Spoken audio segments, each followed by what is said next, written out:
Okay. I did some talking into the mic and I didn't hear any crackling this time.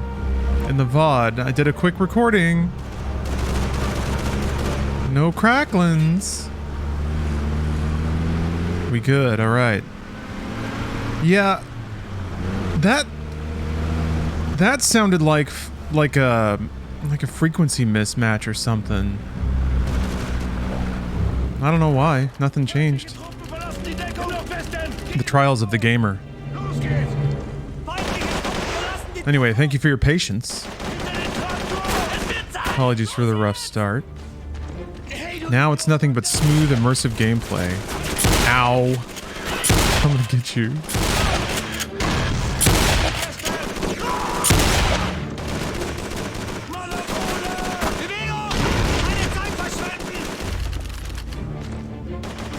Flick! Ha! Ooh. And flick!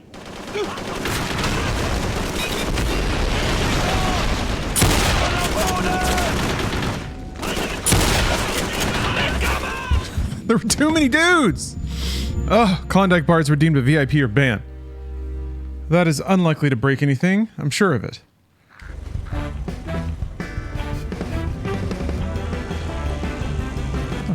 Oh, that's right. Oh. Oh. Oh. Oh. Also, I'm stuck. I can't. I have no gun. I have no gun! Help! Oh.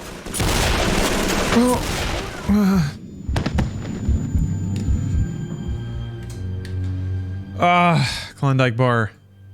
The utter tragedy of what's about to occur. This seems to be your first VIP or ban as well. Is that even more tragic? Maybe.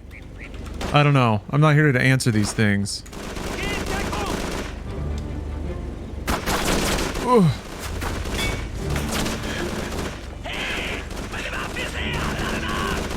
Shotgun sound effect is so blown out. Yeah, no? My audio's pretty low. Go out, cover me!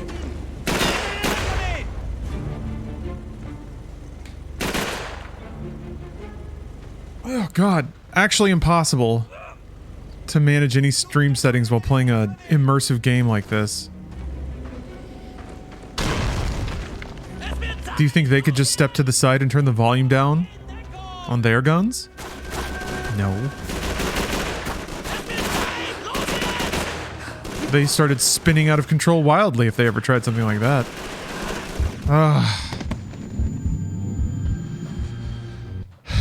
Yeah, no, it's just a game, for sure. Interesting thing about blown out audio is it always sounds loud no matter how loud it actually is. Oh my god, please give me a gun. Please. What do you have to do to like make the gun come up? I'll just run. Oh. Please, please give me my gun back. Please. Okay, I can throw a grenade. Oh no, I can't! Please! Ah! Damn it!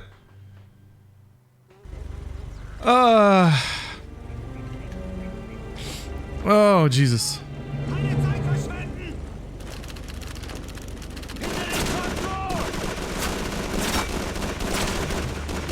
How did I get my gun back that one time? Man, flick. Grenade, throw the grenade, please! I think it might actually be a bug. I'm wondering about that, because I still have yet to throw a grenade back successfully. So I'm wondering if, it may actually be impossible to do it with the motion control. I wonder. There we go. Hup! Look at that throw. Perfect throw. Did I just throw another one? I appear to be... Yep. I have thrown all of my grenades. One after the other. I mean, it worked. I didn't choose to do that, by the way. Nor did I wonder if it's gonna huck all my smokes. Nope, just the one. Okay, let's swap to this. What the? Oh.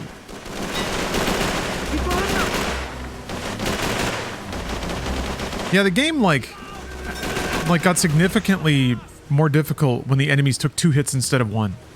There was a significant jump in difficulty of enemies like staggering and then coming and then returning to shoot versus just keeling over. Oh my god. Where did you come from? Boy. Ugh! This is the hardest COD. It has been the hardest one so far. I'll say that, yeah. Tyler, I think we're back. Hold on a second.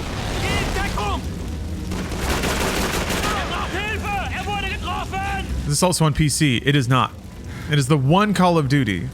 The one mainline Call of Duty, I should say. The one numbered Call of Duty that is not on PC. So I had to play it the only immersive way I knew how. Yeah, Doug, sorry, I saw your comment about the ads. Specifically now, that sucked because I had to cycle the stream and it reset the, like, ad timer. It happens every, what? It happens, like, every 18.5 minutes, basically. Or no, wait, now they split it up into 20 minutes. So it's like, yeah, every 19 minutes, there's, like, 1 minute ad. Anyway, there's like a pre-roll that runs 5 minutes after I go live. And if you cut the stream and go live again, it resets the timer to 5 minutes. So you probably, like, saw something. Got 4 ads. Yeah, they were probably 15 seconds each. Please throw the grenade!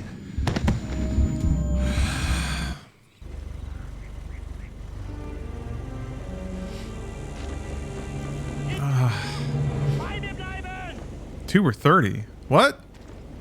Huh. That's weird. Oh.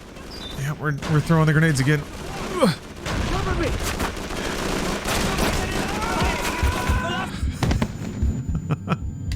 So wait, was the ad break 90 seconds?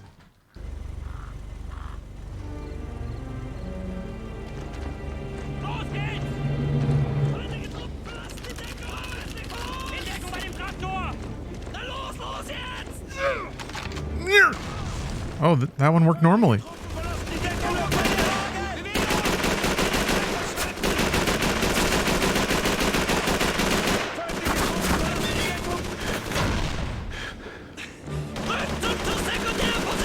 Yeah, debugging fool. I'm playing this on the Wii. It's not, I wouldn't say it's a Wii game. It came out on the PS3 and 360, and those are the versions I would say people probably associate with this game. But that's just because they're afraid of being immersed. Not me. Not me. And you know what's more than that? Twitch deserves it. This is not veteran. This is normal. Although the game's difficulties weren't really like that. It wasn't like recruit, veteran, hardened and stuff. It was easy, normal, hard. So. Where'd that toss come from? What the fuck, bro?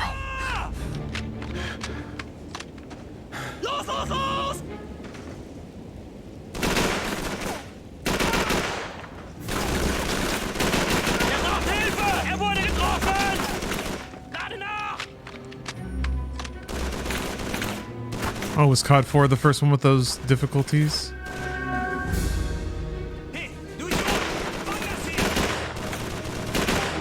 I'm excited for COD 4.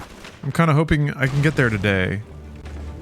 Unfortunately, between COD 3 and COD 4 is a PlayStation Portable Call of Duty. Fuck. Oh, smoke? Alright. An accident. Whatever. Huh!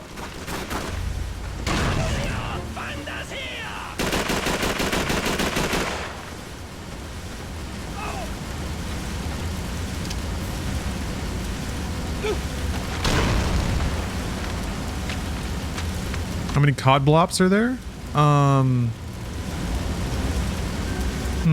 There is a COD blops declassified on Vita, I think.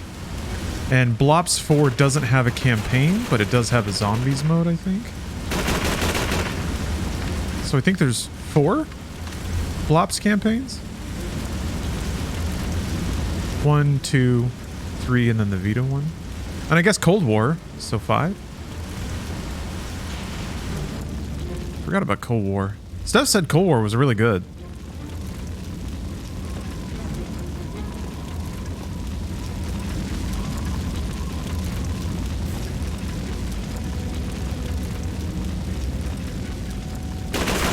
Oh. Ha! Little grenade. Ho! Oh, that's a smoke. Hold on. Huh, little grenade. Huh, huh. And we're gonna throw it. We're gonna throw it. Oh!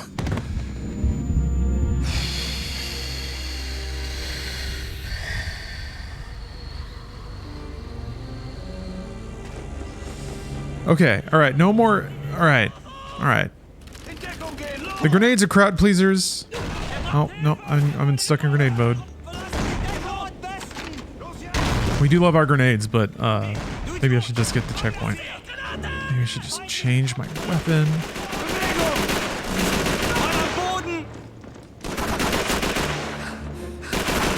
Can't see shit.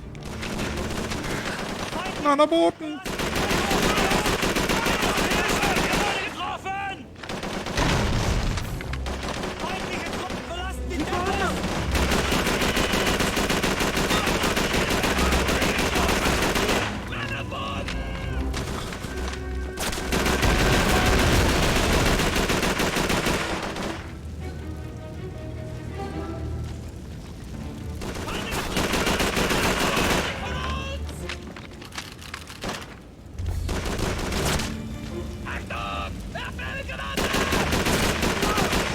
Where are my guys? Where are my boys? What are you doing back there?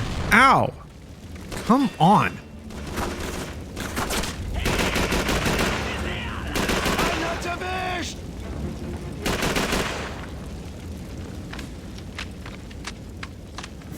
I did it all for you. It's all done already.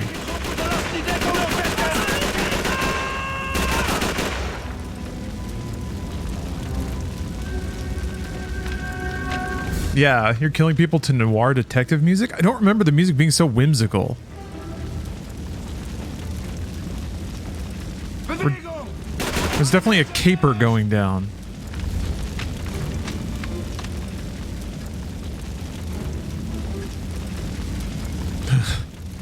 Joe Cool, you're surprised they don't have more motion controls like pumping a shotgun? God. Yeah, there were all those motion controls that just seemed like a cool idea. Shouldn't this be fun? No, it's not though. It seems like it should be, so you made it, but it isn't.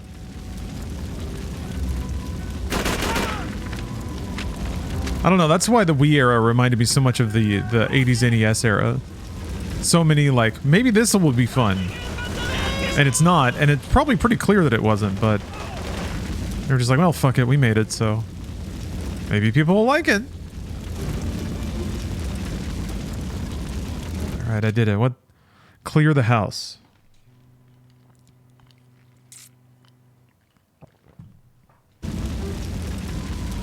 Okay, I'll do that. War is long and hard, and so is this game. Goddamn right, you said it. It's not really, like, long with cool sequences, though. There's, like, maybe... There's been, like, 1 or 2 Call of Duty moments.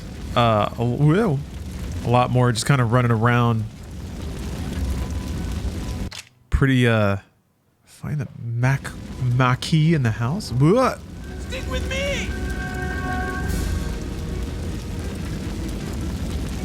It takes long with Wii controls. Yeah, that's a big part. That's a big part of it too. Is the game has taken way longer than it probably would have with a normal controller.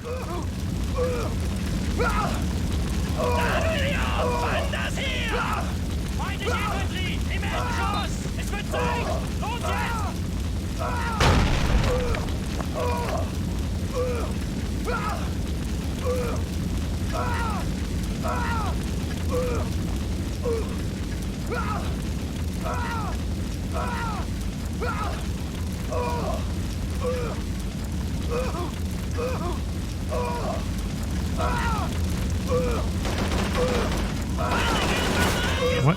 Who are we shooting at? Oh.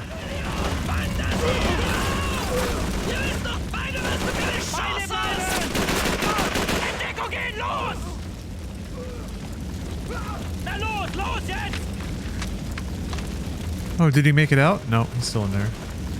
He's just made his peace with living in the fire.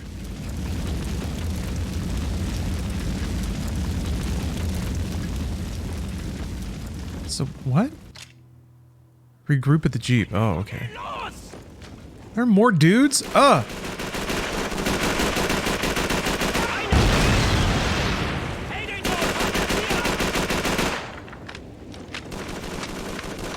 He's got the Shenmue 2 grunt? He does! What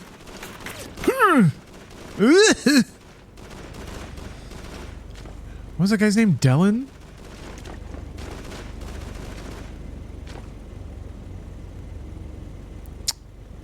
So I just... Oh, here he comes. Oh boy, look at this action. Bullets whizzing by. We got them all out, Doyle. Back to the courtyard then. Sure, yeah, okay. Turn right! Alright, time for the deft touch. Doyle! I'm trained for this. Nope, that's not gonna work. Time to be completely immersed. 1946. Or whenever the hell it is. June 4th. Wow, we really have come a long way since June 4th. Out of all the Call of Duties, bizarrely, this one has put up so much of a fight. Like, it's fussed. It's fussed a lot. And I suppose I did ask for a lot of that. I have to be honest. Invited a lot of that on myself. But it's been a fussy game. Oh. Oh. What if this is the most open world COD level? Yeah, I mean, that's kind of cool, I guess. They don't do a whole lot with it. Like, this isn't necessarily better than a hallway level. But I appreciate the ambition. Like, it's trying to do something. It's building the like, technical framework for something. Get back to your squad? Oh. You're telling me to do that now. Okay. Nice new boys to get you.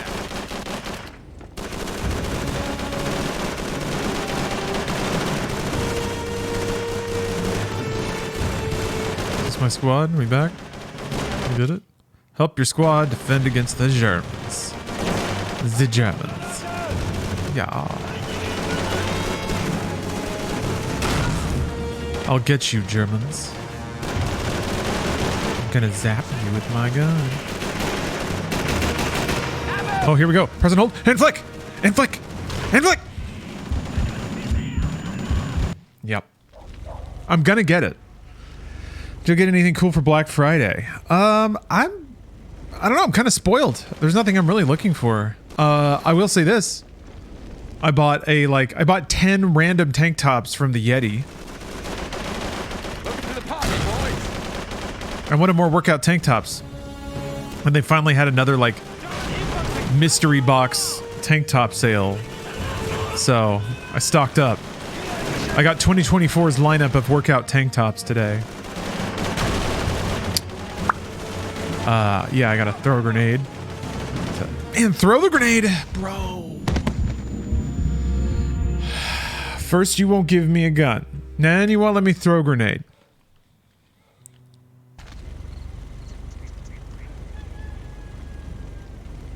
Yes. Doug Rega, Bionic Commando is dope as hell because you have to kill Neo Mecha Hitler. Take cover by the low wall. The new, I mean, wasn't the new Bionic Commando about that too? Fucking reboot Bionic Commando is a tragically underrated game. I remember when Bionic Commando came out. Bionic Commando was the first inkling I had that gamers might be pretentious, you know? Because I played it and I was like, this is fucking sick. This is awesome. The story is so stupid. And then everybody was like, oh, the story is so stupid. And I was like, yeah. Yes, you're right. It is. They did that on purpose. But they couldn't figure out that it was dumb on purpose, like it was campy. And the same people would turn around and say that Metal Gear made them cry or whatever. And I'm just like, you idiots. You buffoons, you absolute morons. You're missing gold. It's staring you right in the face. One of the very first times I was like, the gamers don't deserve good things. I know.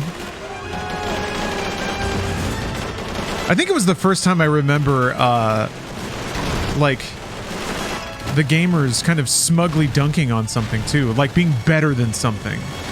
That was one of the first times, yeah. I remember everybody agreeing that, no, we're smarter and better than this stupid thing.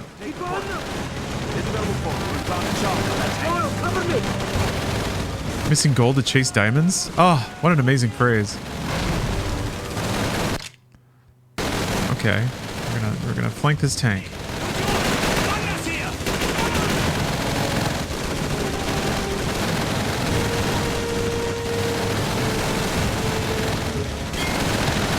Whoa.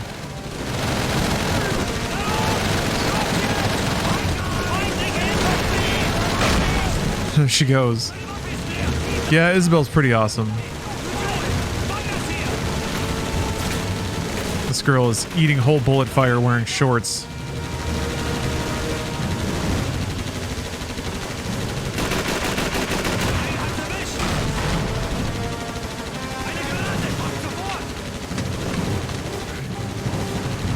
You ready for it? We going for it? Ow.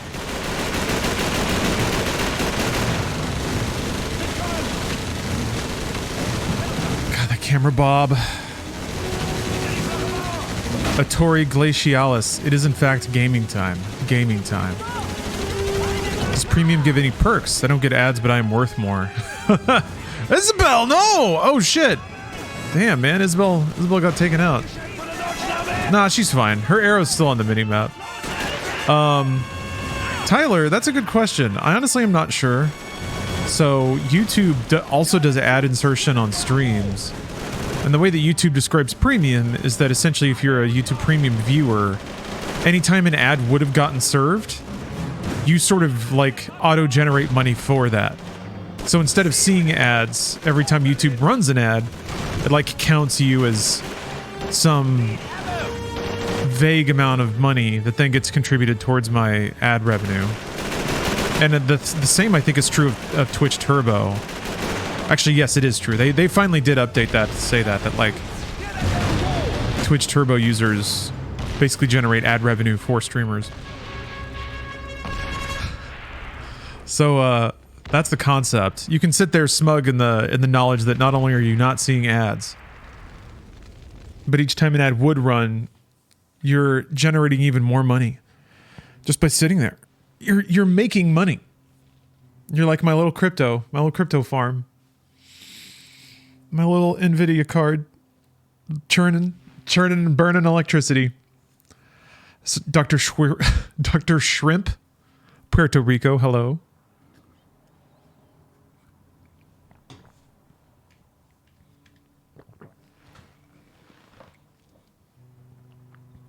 I think we're almost out of the COD doldrums. Oh, that hand. Oh boy, that was really mangled. I'm sorry, Marcel. She was a brave lass. So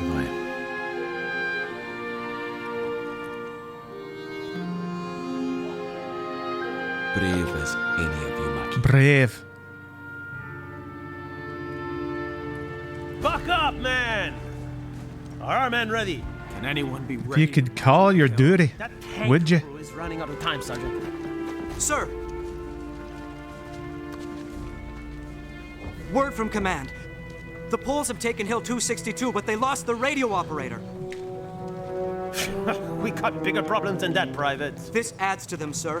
Command wants us to send a radio operator to help the Poles. Well, then get going! Yeah? Angel, you like this what COD? are you waiting for? Mount Ormel is at least a day's drive away. Oh, Perron, I'm doing you a favor. One of our tank crew has gone missing. This instill a love of history in you? That's dangerous business. You wouldn't want any part of it. I'm not a coward, Lieutenant. My job's to protect our radio, our only link to command and— Now your job is to be the Poles radio. Dismiss, Private. You've got your orders, soldier. Boy, this French Canadian's awfully rude, isn't he? you were a little hard on him, eh? I've got bigger worries than that. Awfully brusque. Get ready to move out. We'll How uncharacteristic.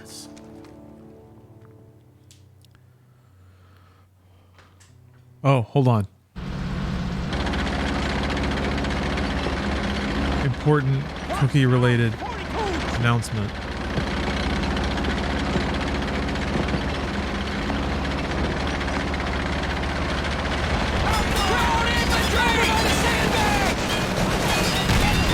There we go. Perfect. Oh yeah, that's right. It was like there for for like widescreen purposes. Yeah, whatever. Cat cam returns. Okay, here we go. Oh. Sheesh. Huh? Oh, I got exploded off the tank. Alright. Alright, sure. COD 3 on the Wii is better than Half-Life Alyx. I agree. I agree. Not even that hot of a take. I think. Microwave take. Not bad. Medium. Oh! Is this more of a scripted level? Ow. Maybe because it's closer to the end of the game, we're getting back into, like, the Wowzers levels. I adore this goofy game. It's pretty goofy. The cutscenes are mega goofy. It's, I think, like, strides towards knowing that... Oh, jeez, that was dumb. I can't tell who's who. Strides towards acknowledging that you have very limited screen time to do anything with, and if you want characters to be memorable, they have to be pretty loud.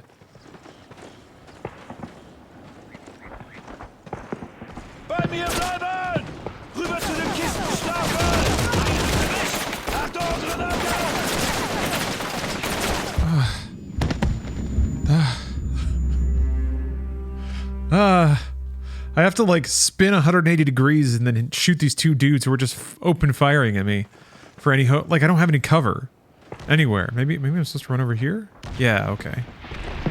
This makes a little more sense. Like then I can use the wall.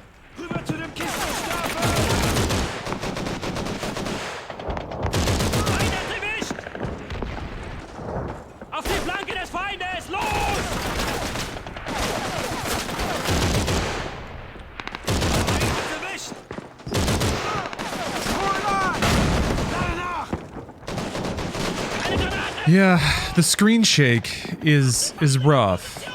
It definitely prevents it from being any kind of run and gun COD. It is pretty fun to be able to ADS up and just like sprint down a hallway or a corridor, taking out dudes left and right, but the moment you get tagged, you just can't shoot anyone. And if multiple dudes are shooting you, or even one dude with an automatic weapon, just pop, pop, pop, pop, pop, pop, pop, they just don't miss. Here we go. Oh. So I think it duplicated it. I think it exploded on the ground and then it blew up in my hand again. The throwbacks are so bugged. It's astounding. I really want to do one though. I want to do one, but I'm starting to believe you can't.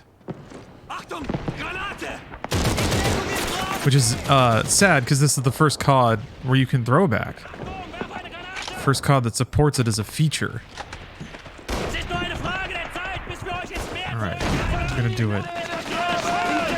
Beat Far Cry 1 for the first time. That game is sweet. Nice. Far Cry 1 is rad. Crysis 1 also rad. Far Cry and Crysis both. Games that people just kind of like took at face value because of the tech and didn't actually play through to discover that it goes like video gamey off the rails about halfway through. But I think most people never even got that far. I gotta play Far Cry 1 again. Far Cry 1 and then Crysis.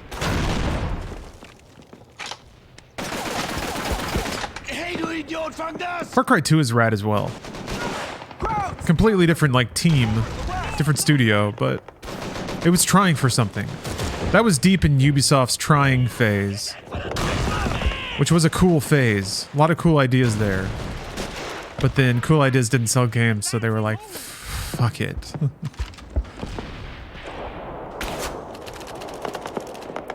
Instead of actually like being daring with our game design, we'll just sort of wrap the most popular, palatable experience around an open world and put like charged political imagery around it. That's always the thing. They started going for like buzz aesthetic instead of actually progressive or aggressive game design.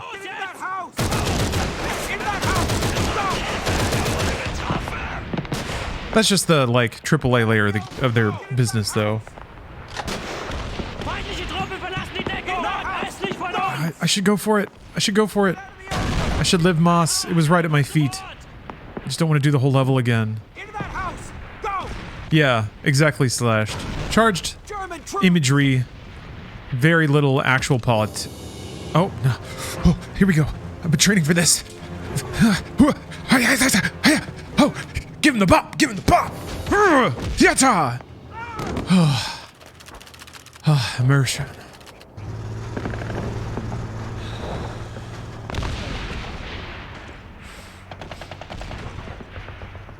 Oh yeah, COD, or the Infinity Ward CODs had their, like, buzzworthy shock missions for sure. There was the nuke mission in COD 4, and then no Russian.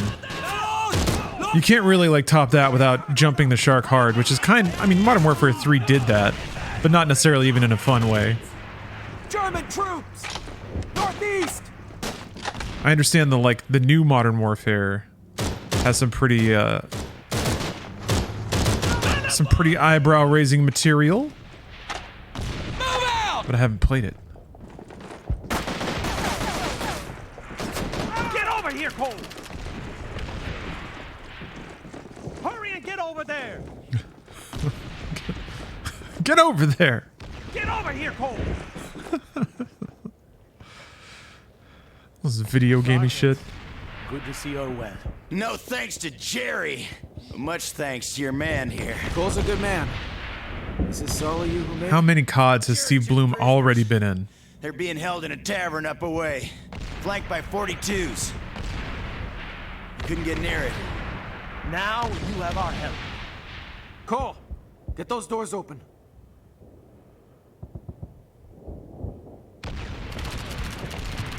Careful! Hurry to the next room. What? Did the door explode? All right. Traps in the open! Come on, let's go! Hard on! Immersion. Move out! There are still some 42s. Take them out! Traps in the open! To the west! Up on the roof! Another SG! There are still some 42s. Take them out! I'm empty, reloading! It's pretty far. There's got to be a rifle around here somewhere, right? Take them out! Oh, okay. I got one! I got one!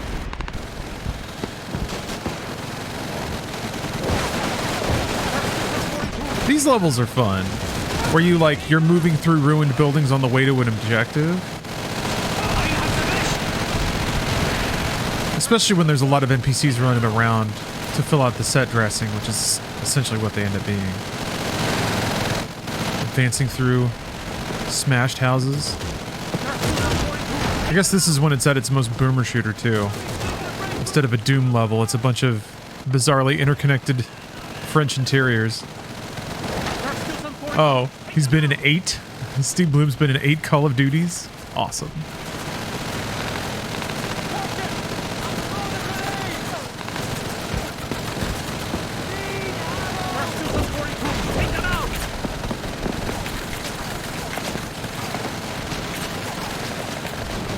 I'd say that's a lot of COD.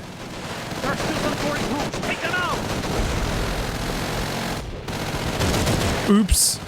Oh. Huh? What am I doing here? Still some 42s.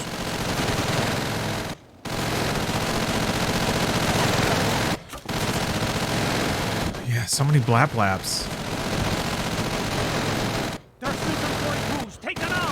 Uh-huh. There hasn't really been an emergence of picking up intel or anything yet, which is weird. I'm trying to, I guess, yeah, Modern Warfare 1 definitely had, like, pick-upables in the campaign, right? Oh.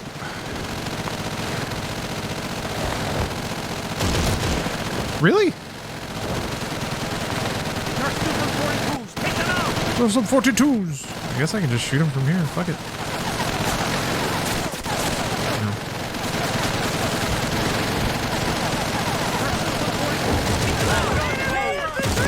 fuck it. Who cares?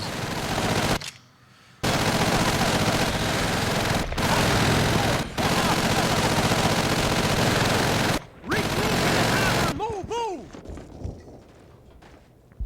Gather up weapons and ammo.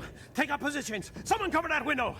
Sir! What is it? Well, we came for, sir, the tank crew, I mean, and I was Spit wondering... it out, Private. I'm on the clock I here. was wondering why we aren't bugging out here, sir. Because we are taking this town is why. I thought we don't have the manpower, sir. Give those tankers guns, and we do.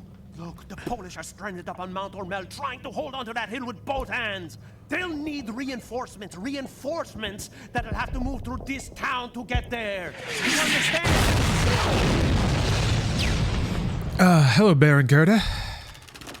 Orders! I like that little tack spin that everyone does. Okay, here we go. Here we go. Get to defend a... Oh, never mind. Another Call of Duty favorite is sticking you in a house and making you defend it. Oh. Is that enough war for now? Hold on.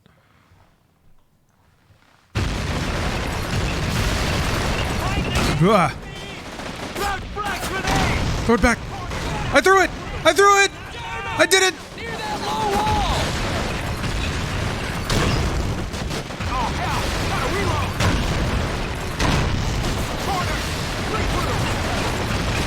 Stick with me!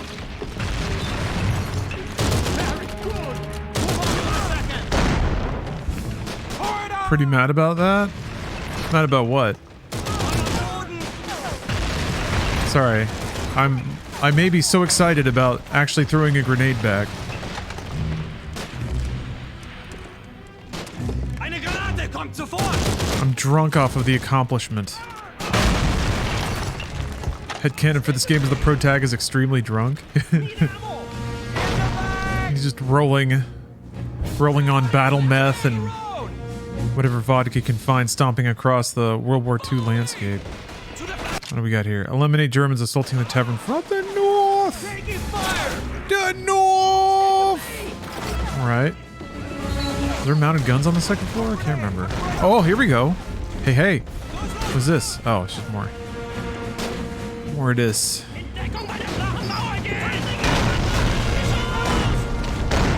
Wow, that's a lot of guys from the north.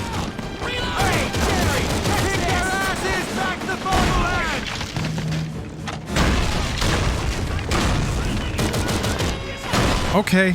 Alright. Hey. Hey. Ow. Sheesh with the grenades already.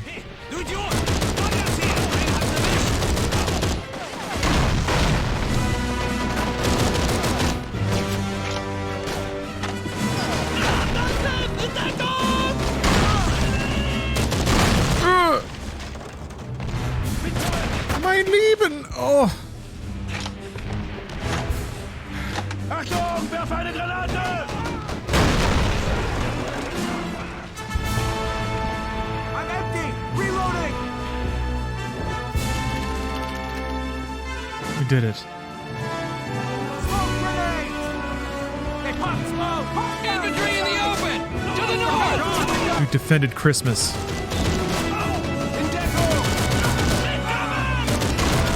Actually, the Germans probably celebrated Christmas, huh? Oh, Tannenbaum and all that. We have songs about it.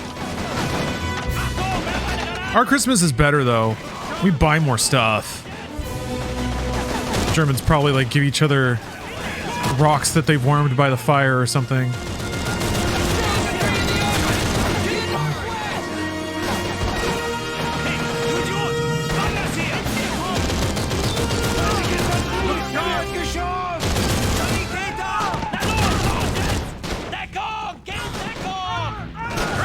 Jerry's here! Crowds! Ground floor! They give each other, if they give each other meat and beer, I'll take their version. You could just ask for that, though. Infantry! Over by the rubble! Give me meat and beer. Oh, I should ask for beer. I forgot that I can ask for beer for Christmas. Steph was asking me what I want for Christmas. And I swear to God, I was sitting there thinking, man, I want beer. But I didn't think about that you could ask for that. That could be a good... I've done it. I've had a breakthrough. Okay. My mom will hear pajamas and candy no matter what I say. Run for it! Ah, that's tricky then.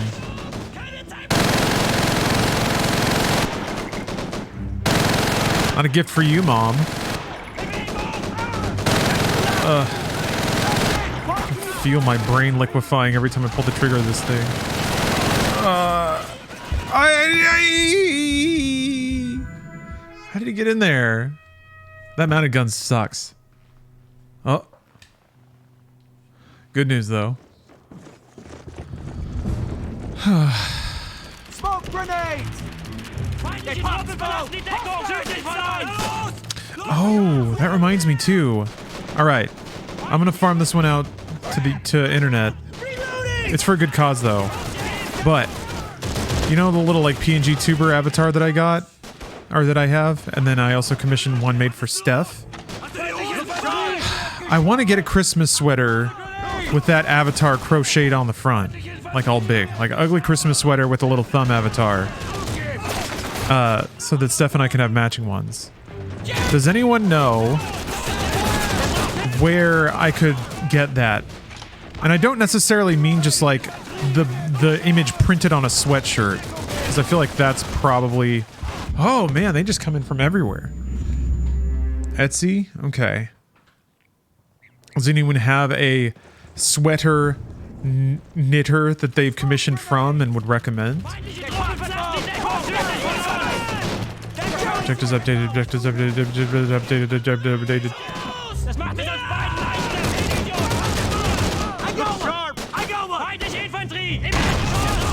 Oh, you're a good guy.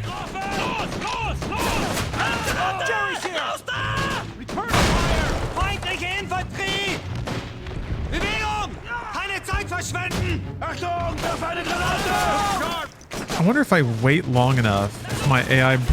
Do you see this? Oh. I wonder if my AI bros will eventually just take care of it if I don't die.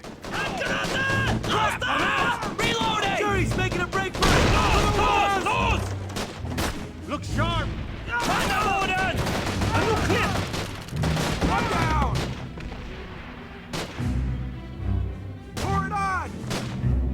Wow, Doug.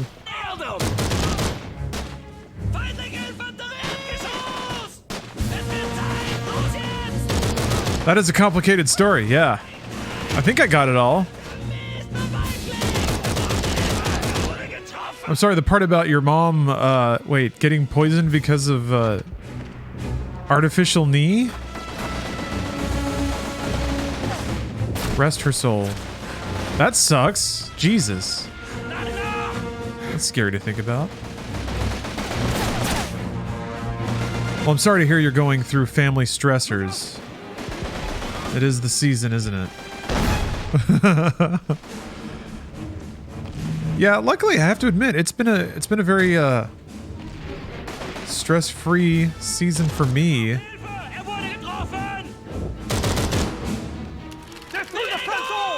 I've just been like, I don't know. I guess I've been a lot more honest with myself about the things that I do out of obligation. And acknowledging up front that if I'm going to volunteer, like, I'm allowed to say no to things. I'm not required to do anything. I'm an adult. And if I say yes to something, then I have to acknowledge that part of that means that, yeah, your time and effort may just evaporate. Well, that's part of it. You have to make that deal up front, as opposed to recognizing it later. And that's helped a lot, I guess. I don't keep score.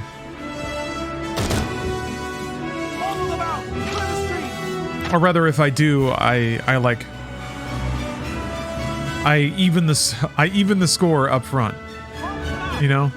It's like if somebody asks me for something or wants me to do something, instead of like saying yes and doing it without qualifications, and then getting annoyed that no one appreciates how much I try to like keep things moving. Instead, you can just sit there and be like, well, wait a minute. I can, but here's what I need. Here are the things I'm going to ask for. Yeah, you're allowed to have a stake in the negotiation, I guess. I skipped out on multiple Thanksgiving invites due to the lack of obligation and know the awkward convos I would have with people I only see once a year. Yeah. I think there is value to the awkward convo sometimes.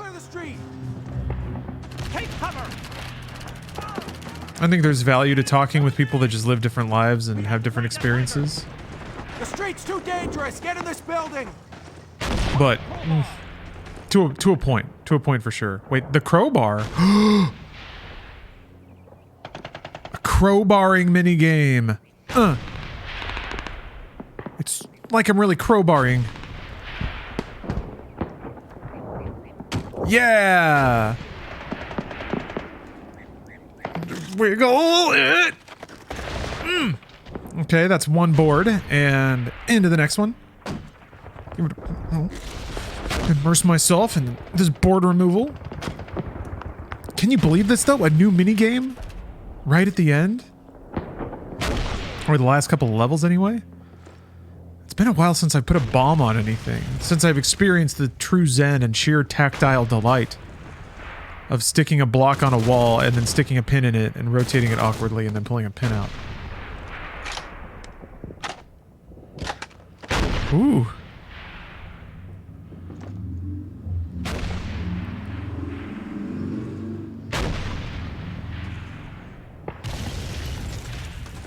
It's the board removal that does it for me.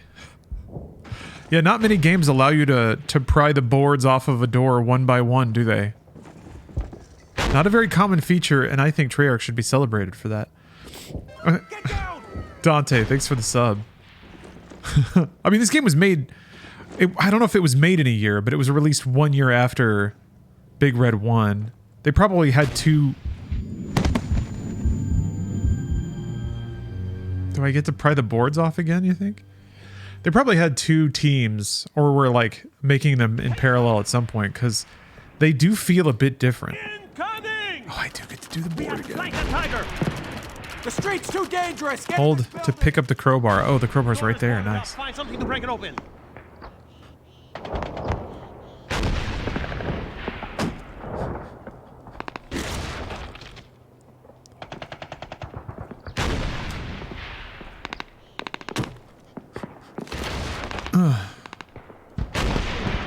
Oh, it's probably an overgeneralization, but I find my acquaintance conversations boil down to status checks. What do you do for money? Where do you live? Yeah, I guess maybe. That may. I obviously don't know the dynamics of your family. Usually people ask that because it's the most basic introductory info about somebody, and then you can kind of springboard from there. What's the weather like there? What line of work you in? Huh. The places where people live and the things they do for a living are like the two things that you'd think people are the most likely to have an opinion about or something to say. Something unique, maybe? Careful with your fire here. But yeah, it could also just be like, are you even worthy of me talking to? That's never fun. in the open. Southeast.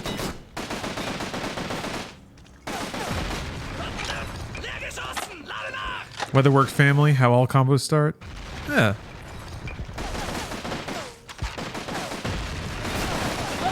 Yeah, I don't know. I used to not like small talk.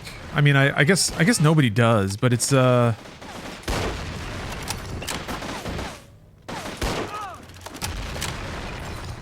that's how you learn stuff.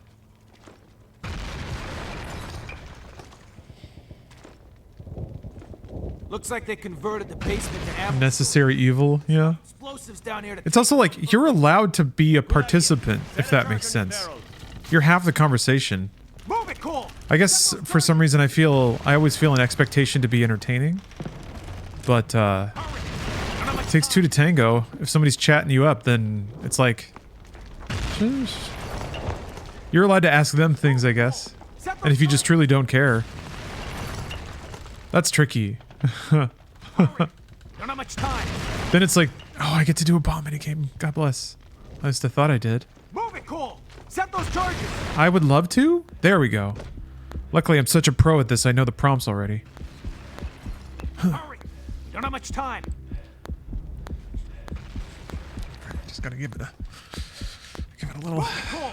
Set those charges. There it is. That's the one. Get a little tap. Hurry. We don't have much time.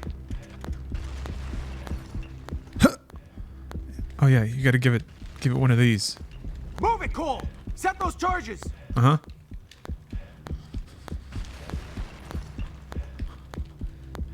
Hurry! We don't have much time.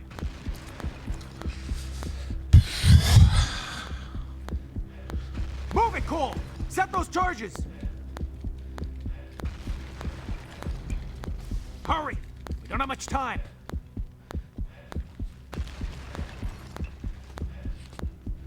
Move it, Cole! Set those charges! I want to set them so bad. That's all I want to do is to just... Hurry! We don't have much time. Hurry! There it is.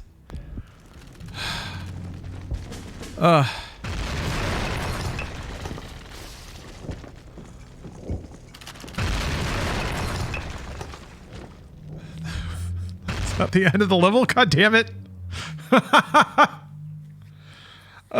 All right, sure.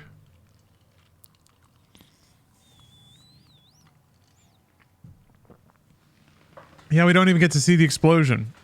You know what? No one cares about that part of it. People love the fuse setting part. Oh, here we go. Okay. What's wrong? Fuse must be defective. Wait here. Oh, shit. Oh, gee, this was a bad idea. Thank you very much for the raid. Charges are defective, and we're all dead. Jonathan! I do a shoutsies outsies.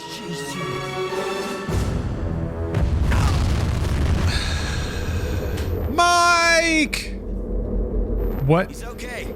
Lieutenant! What? Did he get exploded out of the basement out into the street? Steady there.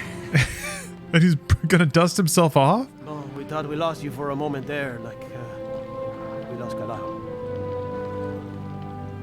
Oh, Spooderman too. Victoria Cross, Nice. you know? Yeah, I think I do want to go back to that game and clean up all the side stuff. All right. Someone get on the radio to command. They can start moving armor through Saint-Lambert. Let's get some reinforcements to the Polish, eh? Yeah, rest in peace to Mike. Taking the maces. Whoa! Now we have to hold them. Sarge! I'm seeing the face again. It's telling us to hold the hill.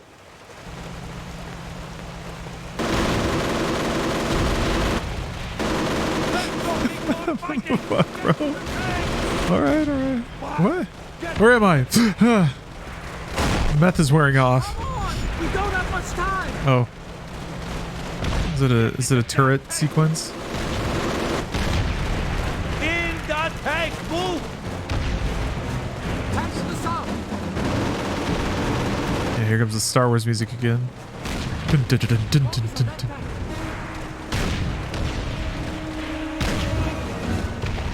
They're taking out our tanks. They're tanking our tanks? Make every shot count. This is kind of cool. Tanks going to the western line.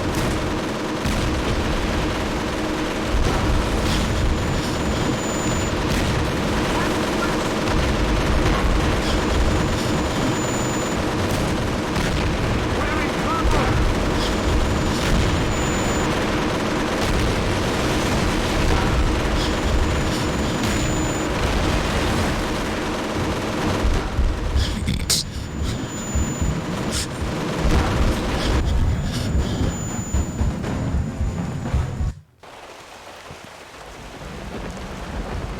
All right. I got it. I was shooting the wrong tanks. Let's go keep on fighting! Get to the tank! What? Get in the tank! Patton had a squeaky voice. Yeah? Tank to the south.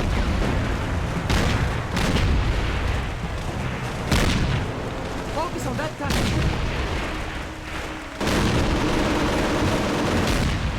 They're taking out our... So you're saying Patton was a bitch? Make every shot count. Tank is going through the... When are people with like light or airy voices going to claim like acoustic discrimination? Because people tend to like and listen to and believe people with like deeper voices. I mean, I guess there's all that weird like Elizabeth Holmes stuff where she actually trained herself to sound more like a tech dipshit.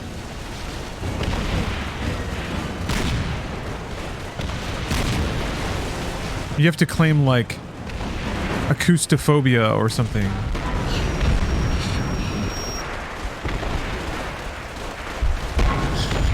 I love these. First person cutscenes and stuff.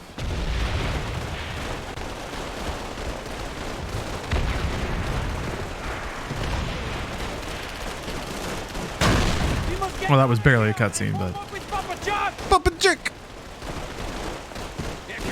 Hey, oh, Papa Jack.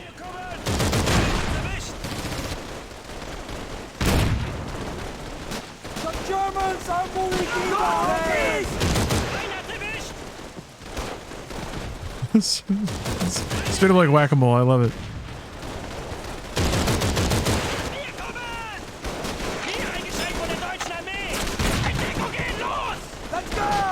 Throw it back! Throw it back! Throw it back! Oh, down of it!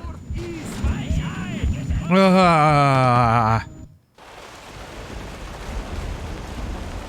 must get out of here and form up with Papa John! Come on, let's go! I thought I had mastered the technique. I was a fool. Germans! To the east! Let's go!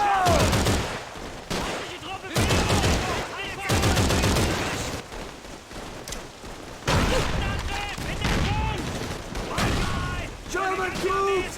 Push to the east! On me! Got him!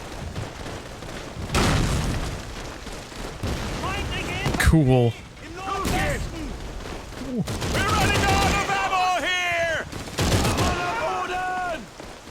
This gun actually can one-shot most of these dudes. So that's nice. Time to go! Get moving! Heroes are coming in the trenches! The Germans are moving in the offensive! Got him! Time to go! Get moving!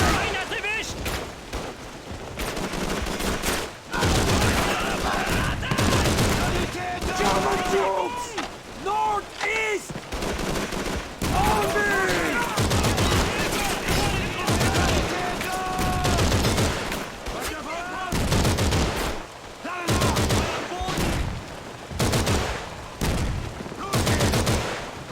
Yeah, get up there, AI bros. It feels like it's really just... Once you kill enough dudes, your AI will get a hidden command to advance. And they can't die. And that's sort of the how they push the line forward. Unless you're doing it yourself. Don't stop! Keep moving! All these MP40s. I'm gonna swap. Yeah. I might regret this, but it's nice to have an MP40 with full ammo in your pocket. And then I'll just leisurely swap back to my other rifle. That has a little more stopping power. I'll just swap right over there. There we go.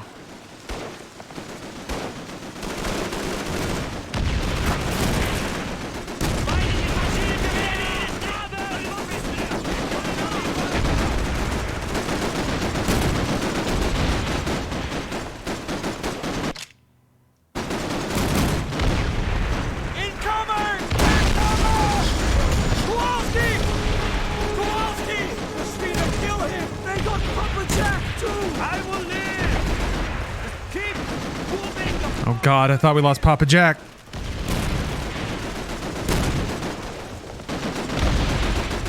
Keep your ass down! I thought that was in the game. Barf Step, thanks for the cheer.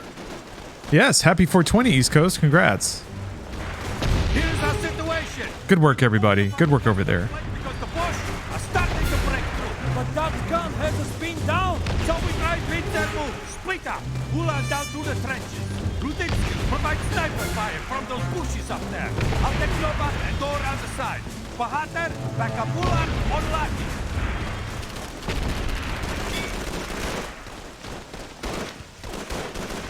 Why are there two? Oh.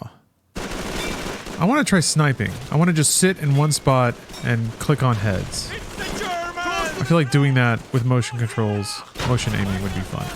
I don't know if I picked the right one. Oh, I thought I died. We're good.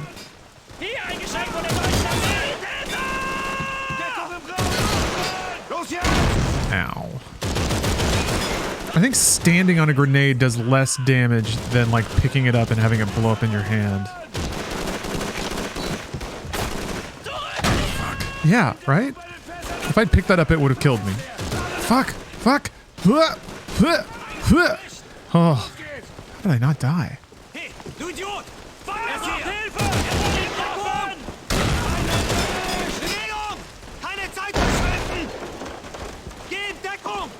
Yeah, sorry. Did not want to spin the camera around like that, but...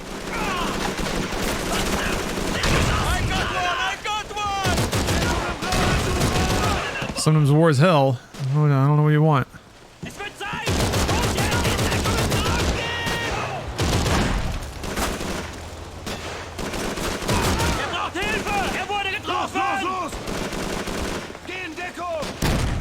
Wow, there's a lot of guys.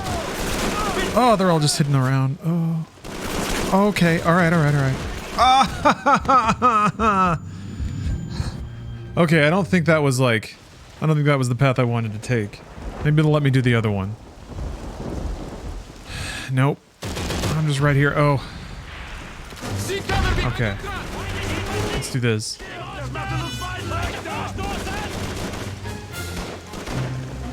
Yeah. This is what I was looking at. Yes. Swap gun. Swap gun. Swap gun. Swap gun. Swap. Swap gun. Swap the gun. Swap the gun. Yes. All right, here we go. Aim for the boat running up the hill.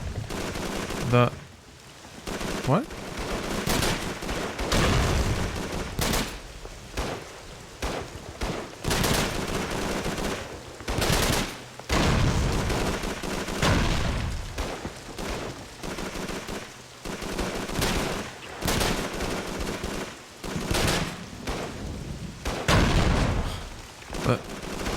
Who running up the hill? What? Try to hit the man running uphill. Huh? Which hill? Get the boat out of the trenches.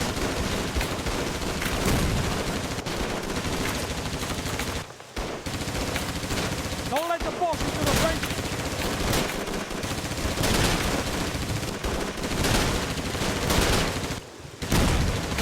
To the other bunker!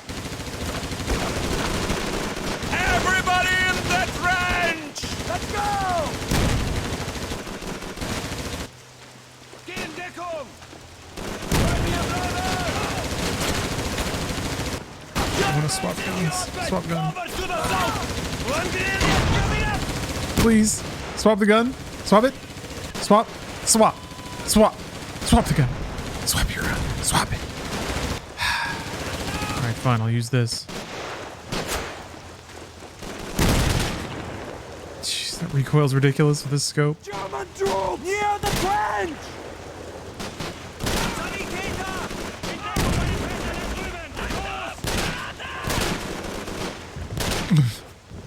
It's the Germans!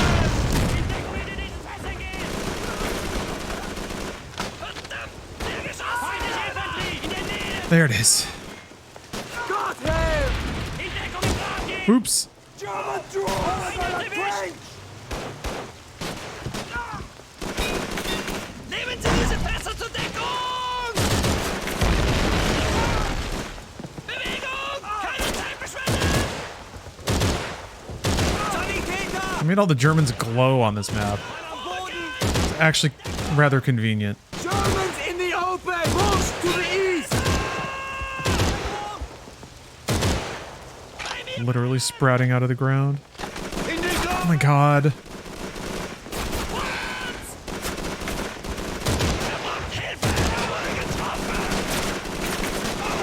Germans! By the barrels over there! Hier ein Geschenk von der deutschen Armee! Voll am Boden! Here we go. It's go time. Throw it. Throw it.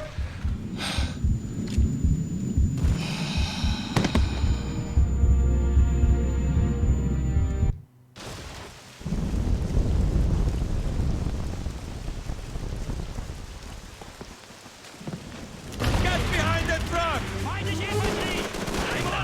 Okay, I'm gonna go the other way. That was actually faster.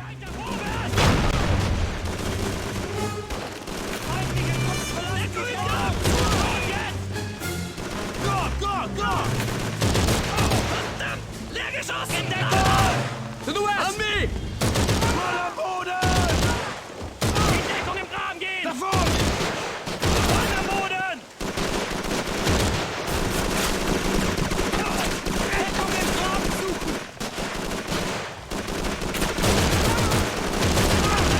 Los jetzt! In Deckung! One grenade! Going in!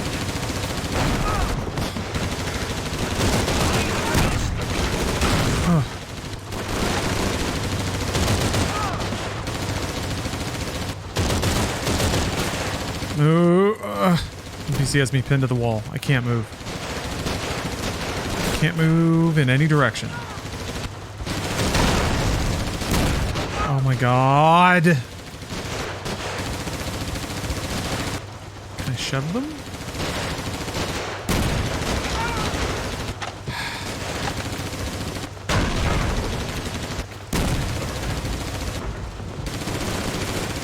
Please. Please let me out. Wubbly. Thanks for the sub.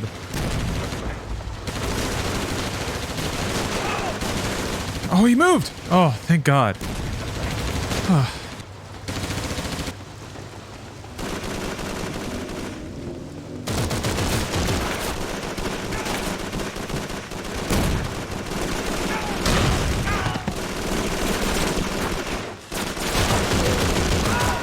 Fuck! The same thing, man.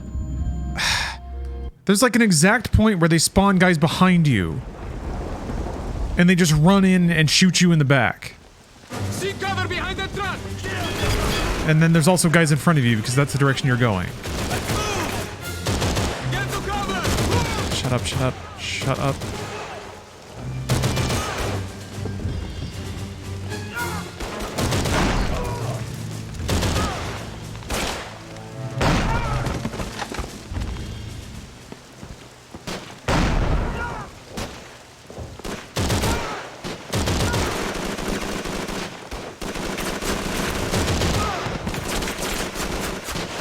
I guess Doug is just sharing some World War II facts in chat.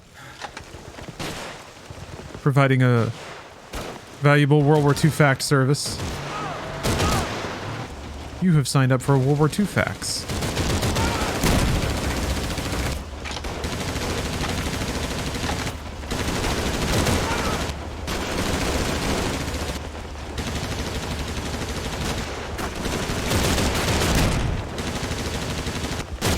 Yeah, it's part of the immersion.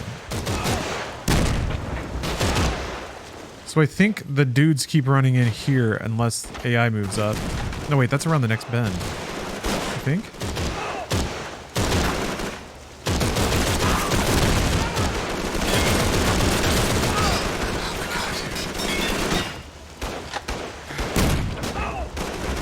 Oh!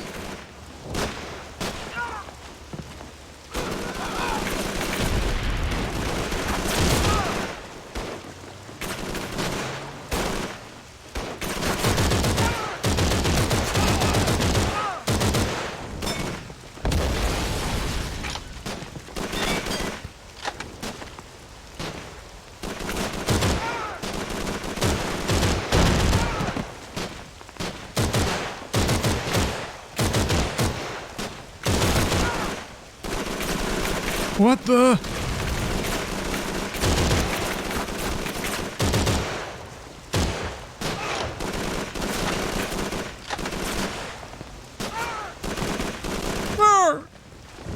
What? Ugh.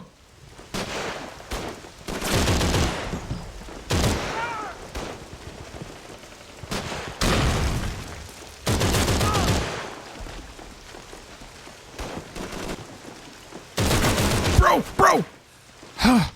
Motion controls. Sometimes you're a little too immersive when you just kind of aim off to the side like that.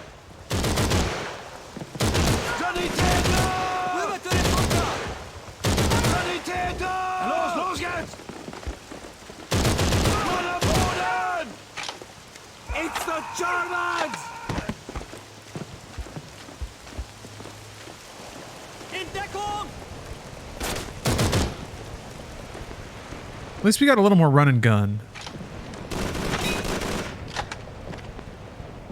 At least we're moving and shooting, calling and dooting.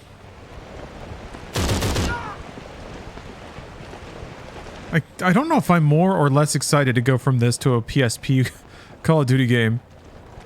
I know for a fact I'm excited for Modern Warfare. He's on the North Ridge.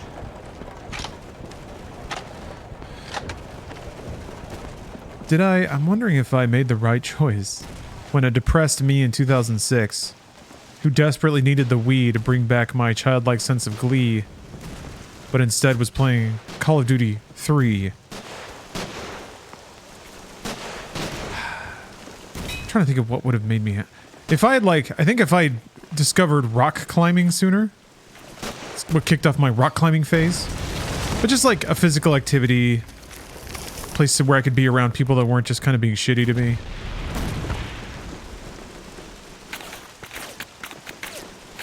Quitting my job earlier. Oh, damn. Private Leslie Barron, Canadian 4th Armor, reporting for... Radio works! Use it! The Germans are right behind me. Radio! Read the artillery strikes now! Wahada, Yeah, I needed Wii rock climbing. go with these Canuck. Where was Nintendo with Wii rock climbing? Get some fire on those guys! Oh, geez. I think the Wii is actually what really prompted me to sign up for GameFly. I was like, there's some interesting Come on, take 'em things that might be cool, but there's no way in shit I'm gonna buy all these games. Wait, do you have to hold it? out! Let them have it! Okay.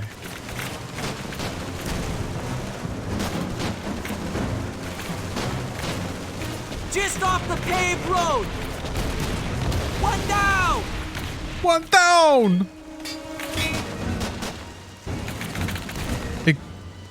When you press B, it takes the binoculars down for a second, but then it raises them automatically again.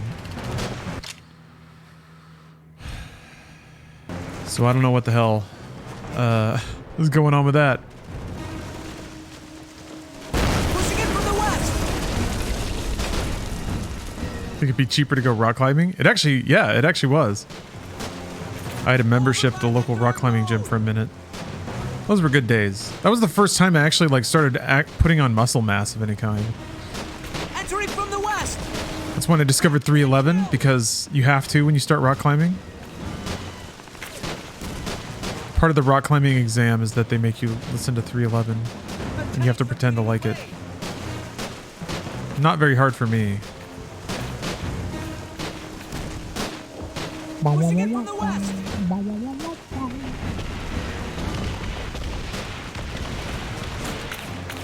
One of these days the world will understand. The tanks are getting away! Is that going to be like a mission failure if they leave? The tanks are getting away! Get to the other bunker! Who cares? Moving in from the north! Oh.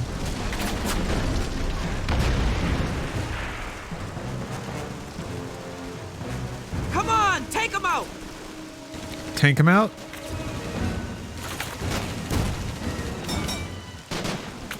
Coming in from the north! The north! Rock him! I don't know how they expect you to hit moving targets with this.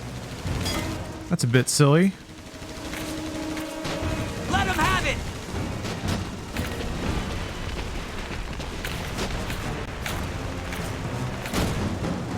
Moving in from the north!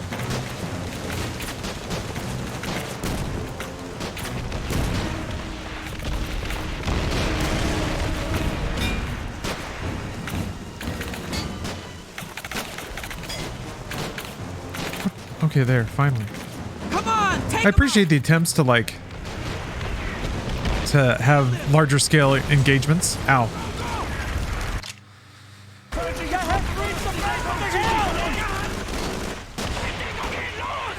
Jeez, there's crowds all over the place! Got him! Work your way up past the gate! Up the hill!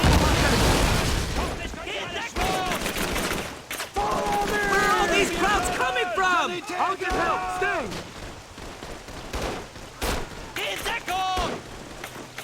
Hold this position till he gets back! The Germans are moving to the southwest! Nordöstlich von uns!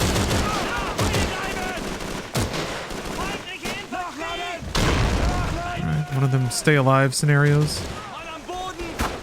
Stay alive so freedom can endure.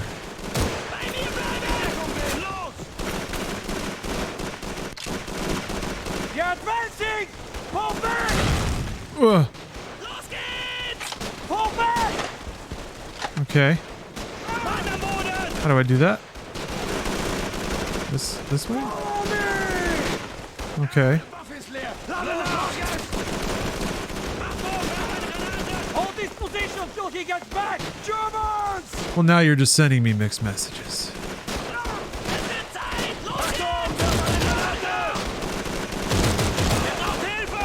But to say that seemed awfully short. One grenade coming up! Yeah, I don't think there's Pull back! nowhere to fall back to. Pull Ex- back! Doing this again? Follow me! On me! Hold this position till he gets back! Uh-huh. You're advancing! Pull back! Great. This is promising. Pull back!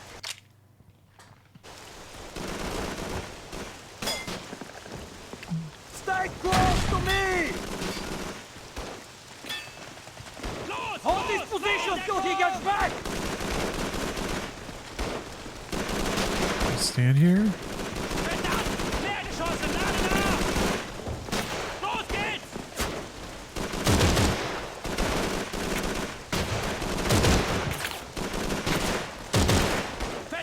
Damn. You're advancing! Pull back! Pull Germans! Northeast! Follow me!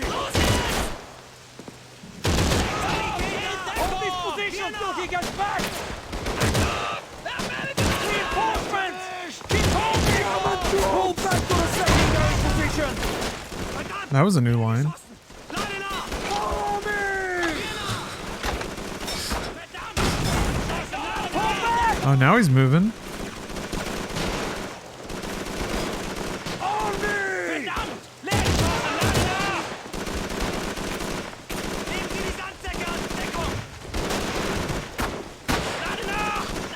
What was that?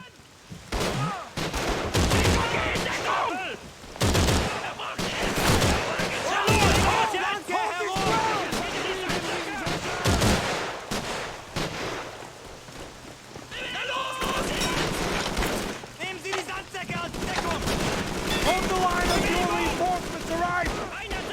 One grenade going in!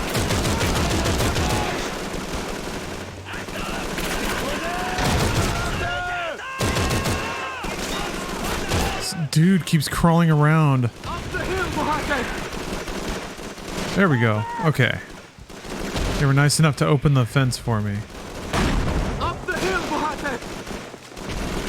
Well, you're a boulder or a top rope guy. Top rope. Get out of here! I liked climbing more.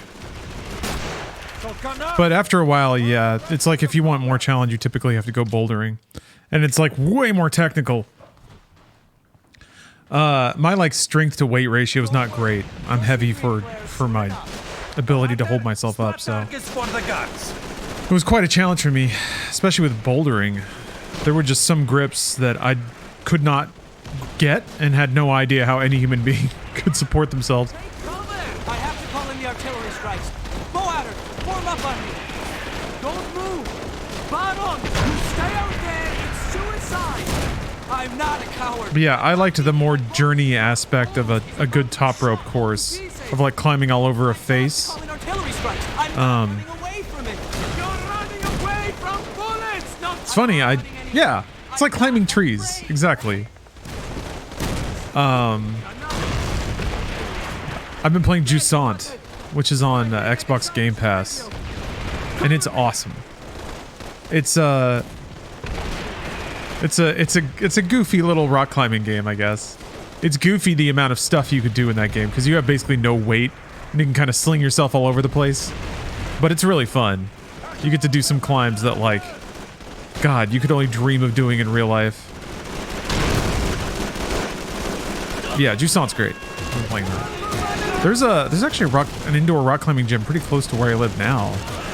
And it's weird, I actually haven't gone there. I could walk there. I should.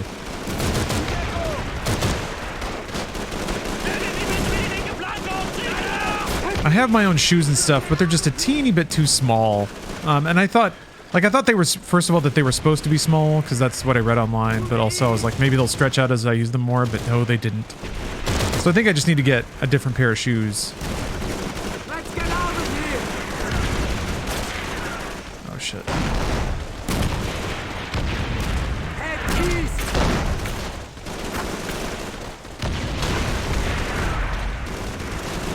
Let's get out of here. Why are they supposed to be small? Because you don't want any, like, smush room. You want all of your, like, meat to be all packed into as constrained a space as possible. So that when you, like, put a toe or the tip of your foot on something, like, your foot doesn't, like, smush or move around at all. It's all, like, tightly packed and predictable. Apparently it helps you, like, climb or put your weight over smaller... Put your weight more accurately over smaller spaces, I suppose. I don't know, though. I don't know. At my level, I don't think that kind of thing matters. There's a lot of, like... What the hell? There's a lot of, like, pretty physically destructive things you can do as rock climbing. And I don't necessarily mean, like, injuring yourself. Just more like grinding your body down to get certain grips and things. I mean, it's an innately, like... It's an ablative activity, I guess. Because you're putting your whole, like, body weight on your hands and on your feet. Oh, it sounds so silly to say, but often rock surfaces are, like, sandpapery and gritty. So it just shreds up your hands. And there's, like, techniques where you like, insert your hand into a crevice or whatever and then make a fist to just, like, squish out your meat. And you can hang your body from that. Ugh, it just sounds painful. Look! Look! The first couple of times that I would go climbing, I'd come back home and, like, wash my hands and then stick them into ice. Because they were all, like, shredded up. That felt so good. Yeah. It's not the Canadians! Every, like, overhang course that I would do, always absolutely thought about Mission Impossible 2 and Ethan Hunt. Doing his ridiculous jumps. You can do that kind of thing in Jusant all the time too. There's a lot of, like, side jumps to grab ledges and things.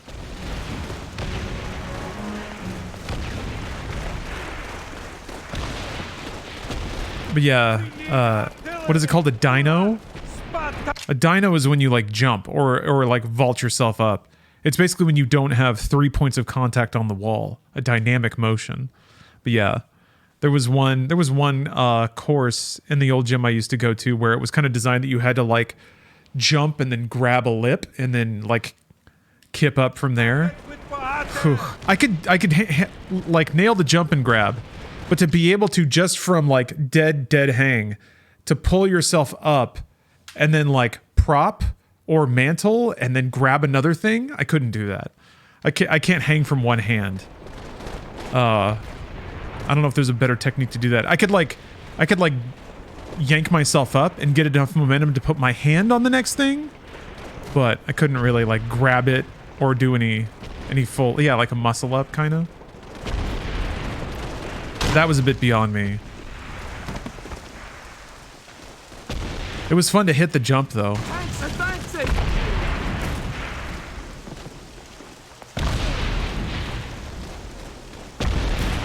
Keep the tanks from the base!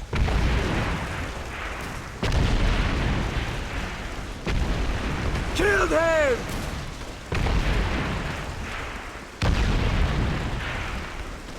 You ride a motorcycle down a ramp, off a cliff, and jump. I can ride a motorcycle. I could probably ride a motorcycle off of a ramp. After that, it gets a lot spicier. Look at the base of the hill. You know what? I might be overestimating myself a little bit. This Also, close will end up like bottom. for all I know, I can't hit a ramp. Maybe I would like hit it and then just like swivel and freak out. Base of the hill.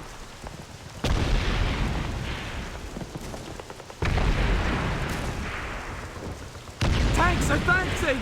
Yeah, anything Tom Cruise can do, I can do. I'm confident in this. That thing that he did at the beginning of... Oh, was it Ghost Protocol? Vehicle destroyed. Where he was like handcuffed to a post. But then he like inverse leapfrogged his way up it, and then flipped himself out of it. I can do that. That's how I get up every morning, actually. Kill them. Incoming. Hula, radio in. We need the Canadian. Yeah, Cookie went over to her food dish. We've no more support. We will not lose this hill. Keep fighting down the base. Yeah, I'm still waiting for Tom Cruise to text me or something. Hit me up on Discord. Need a stuntman, Tom. I'm right here. We're basically the same body frame. Same everything. Same winner's spirit. Can-do attitude. Eagle blood. You know what I mean, Tom. You know. Thomas Cruise. Dig away at the walls. Target that tank. What do I do? He's the Panzer Shrek. Alright. I mean, yeah, I'm taller than him, of course. But you want your stuntman to be taller so that you look cooler in stunt sequences. You can't stunt on apple crates. A little saying they have in the biz. Just a little saying between us tall stuntmen.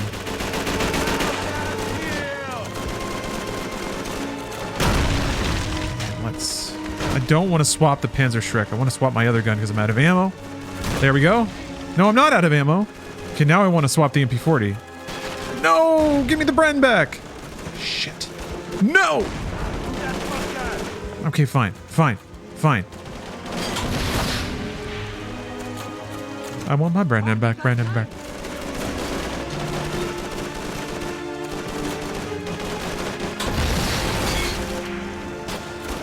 him!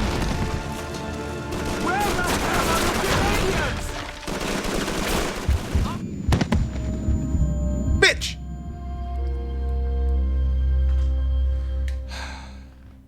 It was worth it, though. Cookie's back. We've no more support.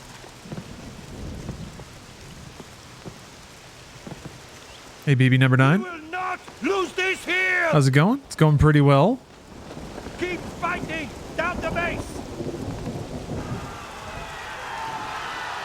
Oh, I don't think that audio played last time, or I just didn't hear it. Chattering over it, maybe?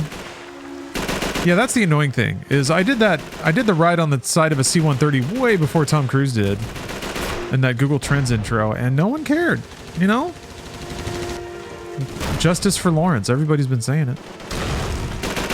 But that's okay. I'm just happy that I got to influence one, like a mega blockbuster.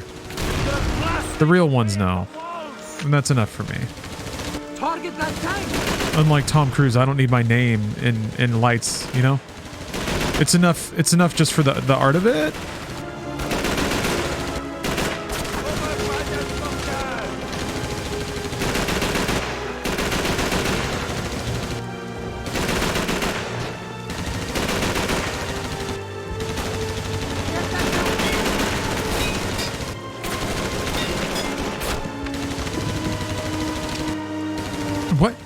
What?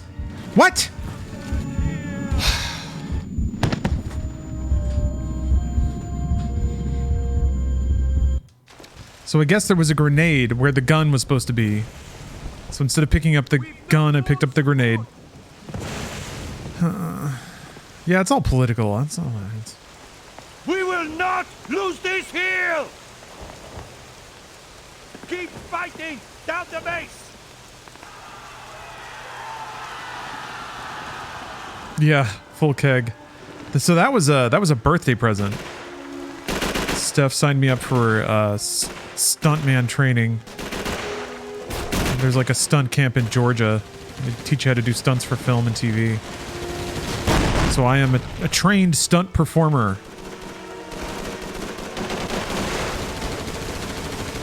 I was kind of hoping people would want to use that in videos and stuff, but it's not where people's interests were.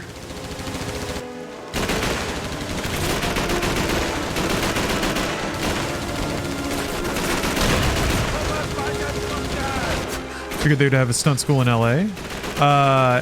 Funnily enough, they just flood that area with dudes. Oy.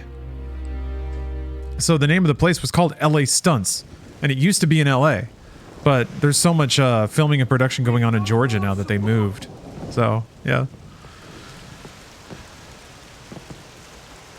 We will not lose this hill! Keep fighting! Down the base!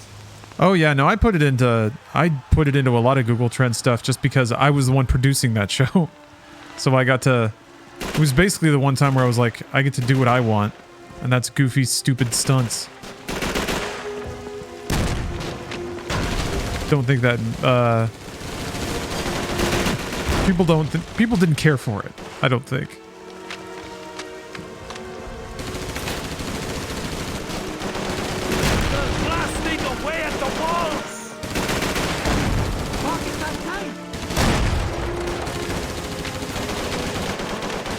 Oh, yeah, sorry. I was referring to people in the office, but I'm glad that the audience liked it. Yeah, I was like, it's different, right? To me, it also, those shows were super low rent, so it's like, why not lean into how low rent they are? And I like the idea of creating a Rocky persona around the Trendmaster, where he's just desperate for any kind of attention. Or it's kind of like the noise of YouTube productions driven him to self-destructive stunts. I mean, I guess that's just projection, but that's where all the good characters come from, right? I had envisioned like building out the Trendmaster lore. But that stuff can be tricky because you never want to go too hard down that YouTube bullshit where it's like the show becomes more about stupid lore that no one gives a fuck about than it does any kind of show that's actually like approachable and interesting. Come on, you. Come on, you. Come on. Come on. The second a new dude walks up, I hate it.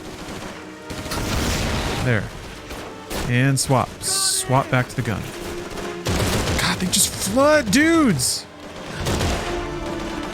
It's a man flood. Canadians! Up the hill, Water! Up the hill?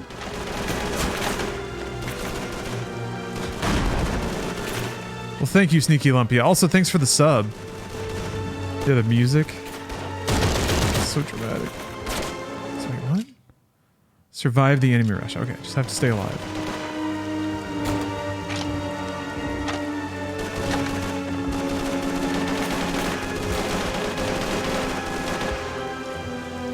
Sometimes when they say stay alive, they actually mean kill. You have to kill like X number of Nazis.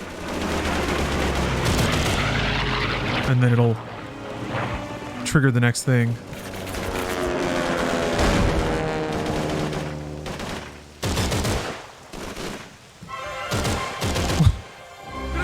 Santa's here! It's a Christmas miracle!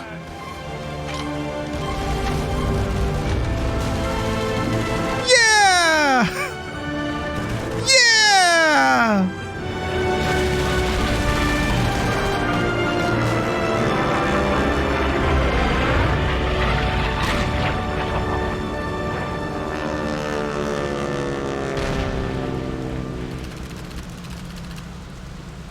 We did it. Look at these boys!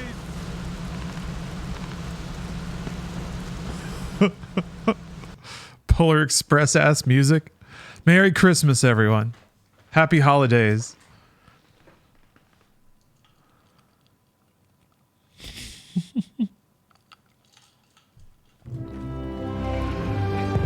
That's it. They're running. And then war was done.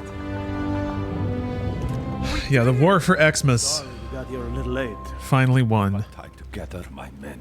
I thought I saw your squad up at Doing the all this so greeters in Walmart can mutter Merry Christmas to themselves Take them home. and scowl at everyone. That at least. Commander Jakowitz. Oh man, there's got to be some good like I'm a victim videos of people getting yelled at for saying Merry Christmas this year, right? That's not life. Or like causing a scene at a Target, knocking over things that say Happy Holidays. Get a 30 on that position there. Freedom Warriors rise up! Sandbags. They're taking it from us. Holding. Oh Nuts have taken Hill 262. Jerry's falling back. Hard. Towards us? yeah, burning Every red cups. last godforsaken one of Don't fall asleep next to the red cup fire. We're gonna need more ammo.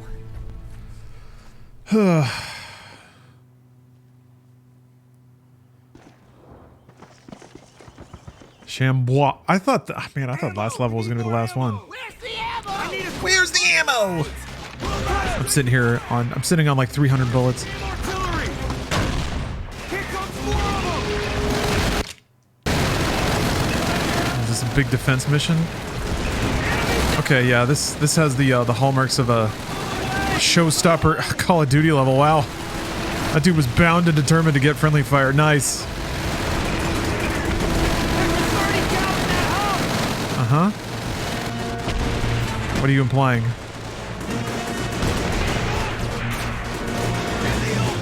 Alright, another good idea, another 30 cal. Always a good idea to get on the 30 cal.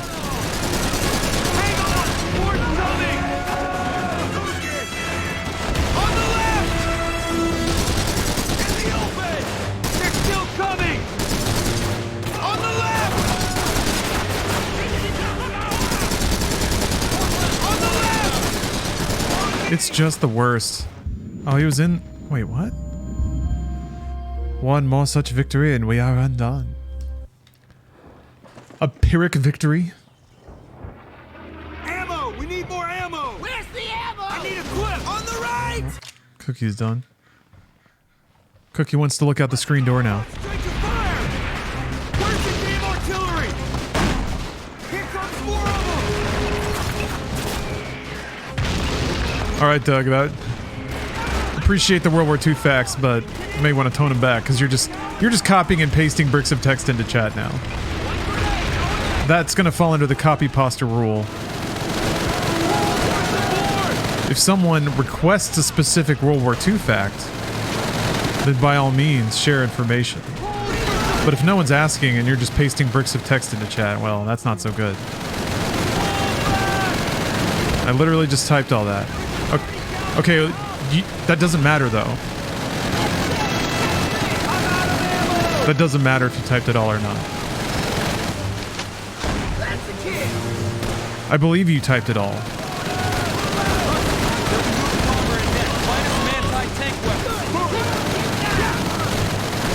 Thank you for the Reddit copy pasta.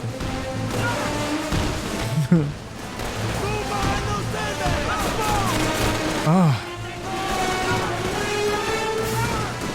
Keep holding!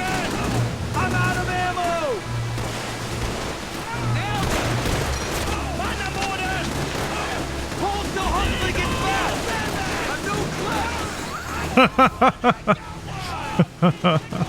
Eat this, Jerry! Hold for Okay. Oh. Huxley's coming back! Hold position! All right. Well, here it's time to hold Twitch court. I need to have a little like legal intro jingle, little doink doink. All right, Twitch court is in session. Nick, you've been named as a person of interest in this case. Did you ask for the World War II facts in question?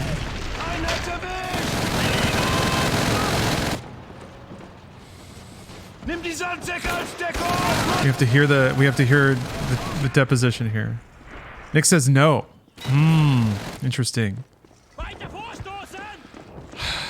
Leading the witness. What do you mean? No, that wasn't leading. Was that leading? I don't think so. Denied. Objection denied. Overruled. That's the word for it. Overruled. Filibuster. No, you can't do that.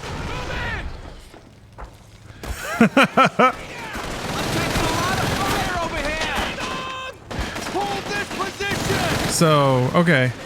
So we've established a couple of important legal precedents here, though. That's important. One is that, and this is the most important.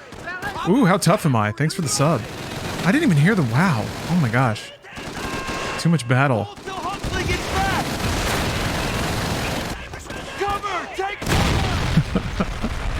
Your Honor, I am not the daddy. We have to decide who the... Oh, we're gonna end in the church?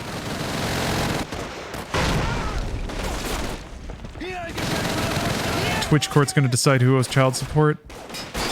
Oh, is it that way? No? Yes? That was weird. Anyway, sorry. I need to recap the legal precedent for the filing in the Twitch records. The legal precedent that has been established, mostly by me just now, is that if your Twitch chat posts, the capital P, have the appearance and function of copy pasta, they will be treated as copy pasta, even if they are not literally copy and pasted from a source. Although, Doug, I have to admit, did you just rattle all those WW2 facts off the dome? Stay with me, buddy. Because even though you may have lost in Twitch court, They're gonna kill us. it's still good to know that you have encyclopedic knowledge of World War II. Stay cool, all right? In addition to setting copy pasta precedents, the court also acknowledges that Dogriga is an expert in history matters. Whoa, that's bad. I sleep. How does Cookie know?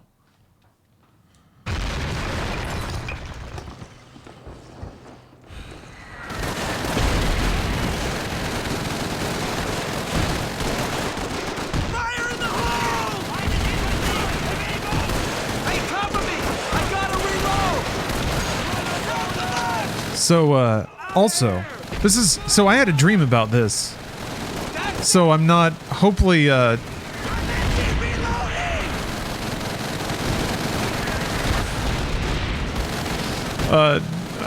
this is more of a springboard than a fixation.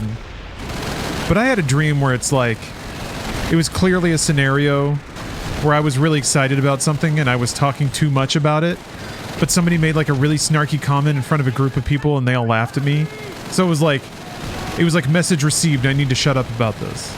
It was one of those scenarios, but still it sucked. It sucked to be laughed at.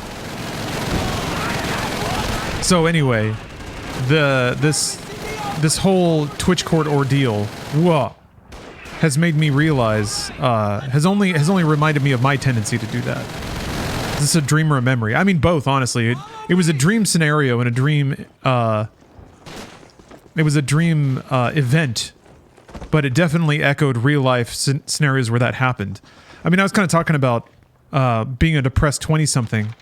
I remember specifically an environment where it was a work situation, and it was a remote work situation. So we were all in Green Bay, Wisconsin. Pretty rough period of my life, but I brought my PS2 and hooked it up to the hotel TV. So in between work shifts, and for like the 2 hours I got at the hotel, because we were also doing Crunch, I would play like Final Fantasy 12 or whatever. And I remember being at work on like the folding tables they had set up for us at the bank we were doing the customization at. And some dude was like, so what'd you do last night? And I was like, oh, I played Final Fantasy 12. And he was like, what's that about? And I was like, oh, it's like a magical fantasy, whatever. Like I was already kind of downplaying it. But then the dude cut me off and he was like, I don't care. And like the entire room laughed. And it was pretty funny, I have to admit. Like, because I set it up pretty well. But at the same time, like, people were like slapping their knees. It was like the kind of laugh that you only get when people who want to see you fall on your face get to watch it. Like, it was a malicious laugh. But the message was received, right? That I was like, man, they think I'm a fucking dweeb, because I am. But do they have to, like, laugh? Yeah, it was pretty soul-crushing. Just sitting there, like, and I had to play it off, right? Like, I couldn't be like, hey, fuck you, man. Like, I couldn't do that, because that's even worse. If people think your feelings are hurt, you can't be like sport, because that's where it would go. And then people like that's when people don't tell you to your face anymore, but they make fun of you extra hard behind your back. So I was like, oh, I can't, like, man, I can't let on that this like pissed me off, but it really kind of did. But I don't know, they didn't give a shit. So that was one of those moments where it was like, yeah, I need to shut up more. But at the same time, anyone could have just like pulled me aside and been like, man, you got to chill out about some things. This was all in a dream? No, that was real. The dream scenario was different. It was similar, but different. And it just reminded me of that and other situations.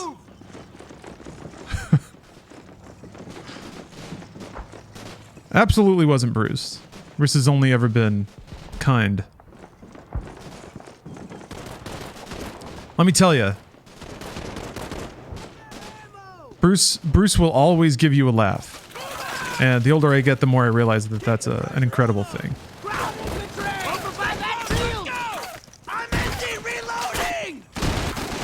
Alright, what do we got going on out here? Hold the Germans back. There's a lot of that these days. Say again!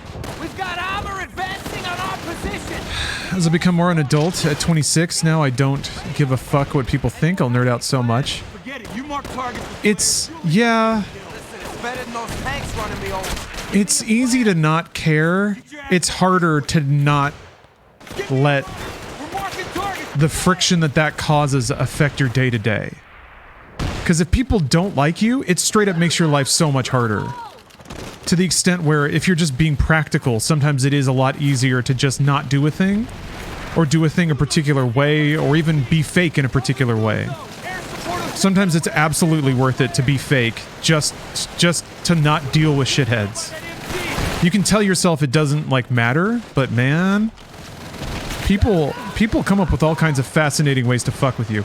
And they will do it to their own detriment, too. That's what blows my mind, is that people will sabotage themselves and sabotage a group just to not give you what you want, or to keep you from something they think you want. So, I don't know.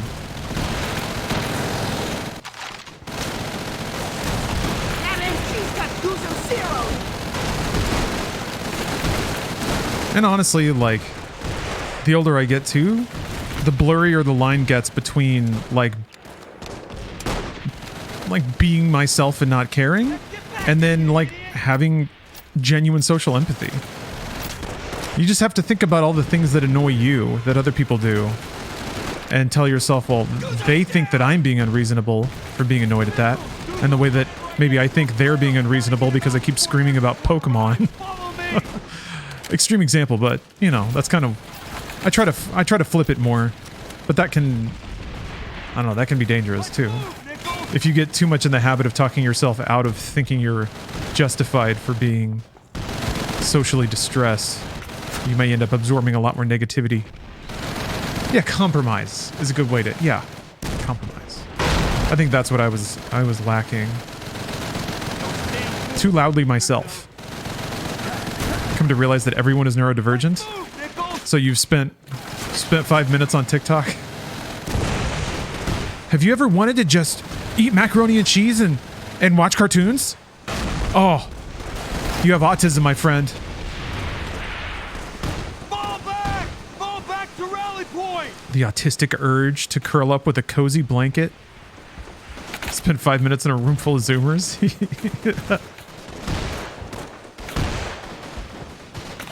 Not me hyperfixating on my work for 15 whole minutes.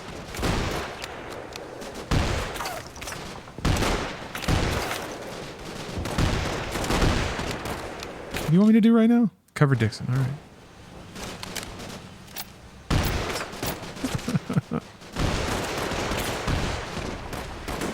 I'm just gonna... You just showing off now? What are you doing? My man, you're covered. Do whatever you gotta do. Did you ever get distracted? ADHD. If you've ever gotten a headache...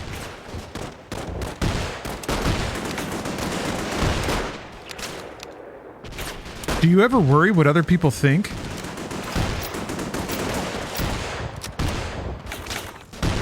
Has anyone ever gotten mad at you? I don't know. It's like everyone feels like an outsider, and I feel like the language of neurodivergence is how people express it now. Bro, please do something. Whoa. Maybe if I melee somebody, or there's a way to get him to move, I think?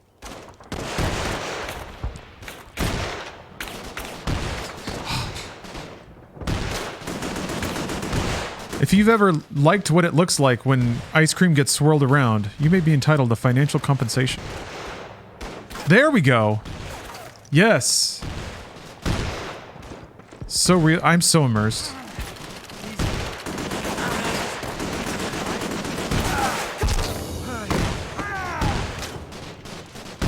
Medic! Medic! Dixon's been shot! Dixon's been hit! Where the hell's that damn medic? Oh, just observing people interact with each other and present themselves? I'm finding more and more examples of what might be regarded as neurotypical behavior. Do you mean neurodiverse behavior? He told me to tell you. You're not dying like him. He told me to tell you. You should go to hell. Stay with me. But I mean, it's a spectrum, right? Most people have a sprinkle. Come on, buddy. I don't know. To me, it almost takes the place of like astrology. There are things that experiences everyone has felt, but they can't quite describe, and it feels like this thing is the perfect. What do you need, Private? Jerry's falling back. Your squad's needed on the other side of town to drive him out. I go with us. Wait, hold on a minute. I want to see this. Where it gets difficult is when you empathize with a public figure that's suddenly involved in a controversy, because you're placing a huge target on yourself, and the mob will make you pay for it. Oh yeah. Yeah, none of what I'm saying applies to discourse. Just your weapons and bullets. There's a whole, like, skill set to navigating discourse and expressing yourself online. And that is... Nah, I don't care. I don't care about any of that. Here's the situation. We're taking out this tank. Bazooka advances straight down the street. Social media is like... On the left. It's weird because it's supposed to be authentic, but I feel like the social aspects of social media have actually forced it to be the most disingenuine thing. Posting on social media is essentially like being a politician.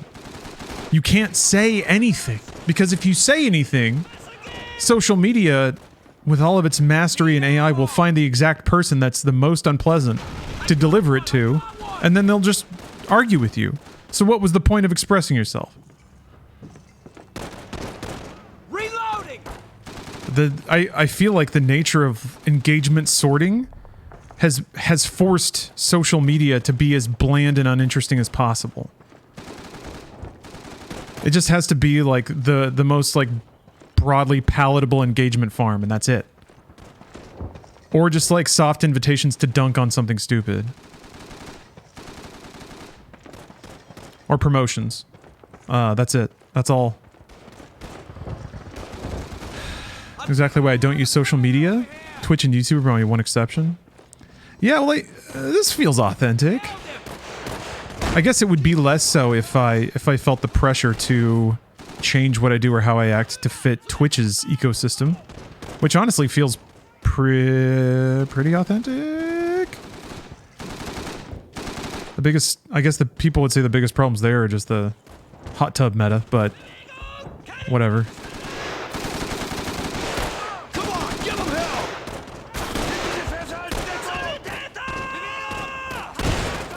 That's just people watching what they want. Social media works because people can display their own disillusions. That's an interesting way to say it, John. You can craft your own image. Man, maybe that's why there's just no appeal for me there. My only desire is to be authentic on the internet, and I think that's why, yeah, I'm just now putting it together. That's why there's no separation there. I guess if I were crafting an image and posting on behalf of a persona, but man, what's the point? No social networks pay anything. You have to like do your own hustling. Stay close. Let's go. Is this COD 3 on PC or another platform? I'm playing it on the Wii U, which is to say the Wii. It has not been released on PC. Pretty unique in that regard.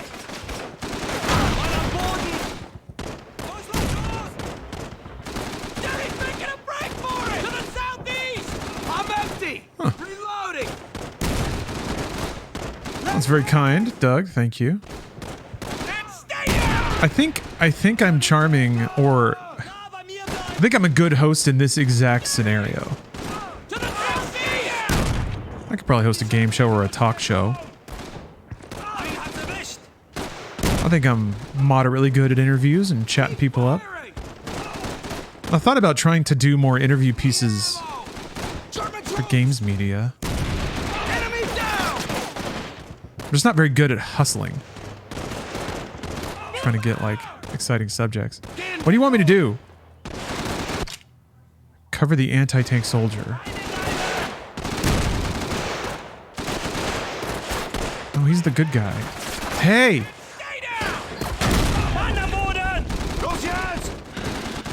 You want to host a late night show on Twitch?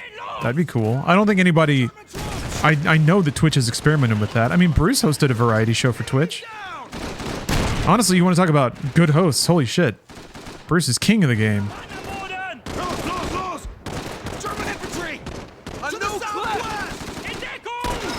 Bruce makes it fun for everybody. I make it intellectually stimulating for a few.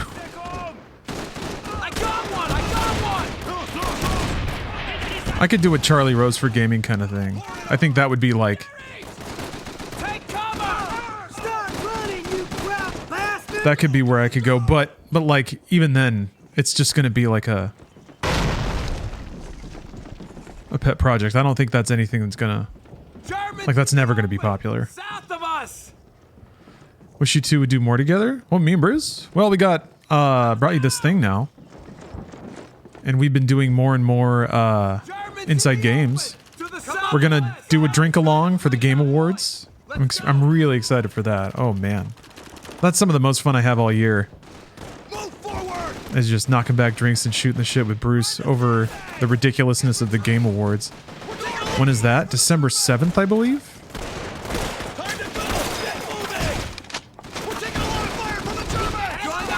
But yeah, if views and business keep going up, then it'd be cool to start working towards having a physical shooting space again. And then we can, if like we can get a space and get,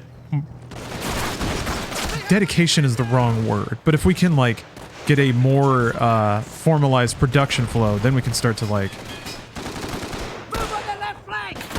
start making videos. That's kind of where growth comes from on YouTube, unfortunately. It's just, you gotta post. Gotta post. Do more posts. More videos, more live streams, more shorts. Yeah, already time for another Game Awards. Yeah, it's, time really does fly. Time really, really flies. What's your game of the year? I think it goes to, Zelda. Tears of the Kingdom.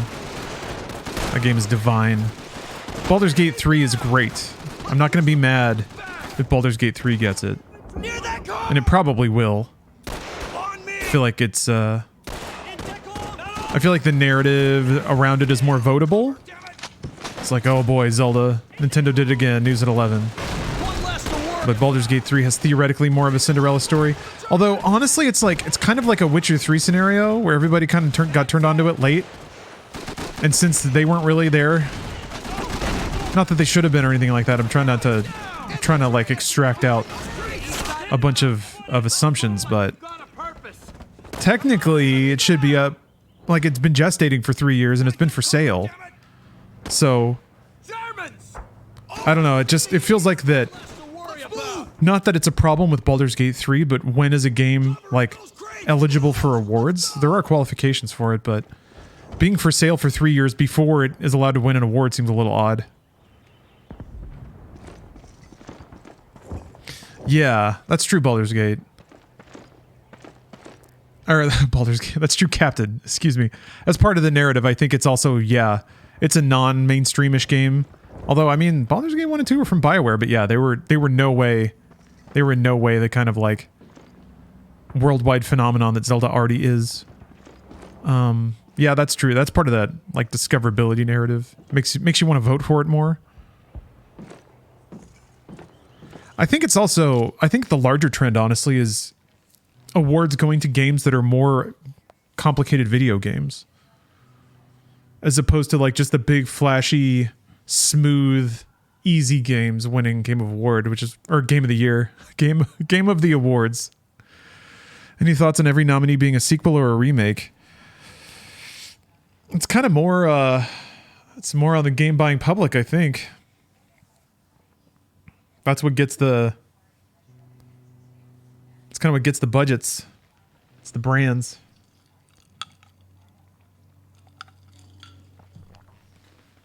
Is Hi-Fi Rush not on there at all? I don't know. I didn't really look at the nominees.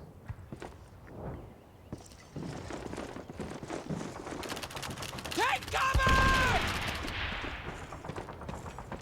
On me! Let me see if I can... Games are too expensive and too much risk for a new IP? Yeah, sorta. Let's go! I think, like... There's definitely the Hi-Fi Rush layer, or like Bomb Rush Cyberpunk or something, where something can be made with a strong vision and a moderate budget.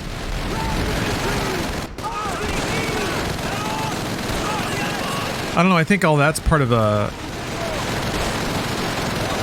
another issue, which is that most people that consider themselves core gamers, and I've whined about this a lot, but most people that consider themselves core gamers have a pretty narrow diet when it comes to the games they play, which I think leads to some strange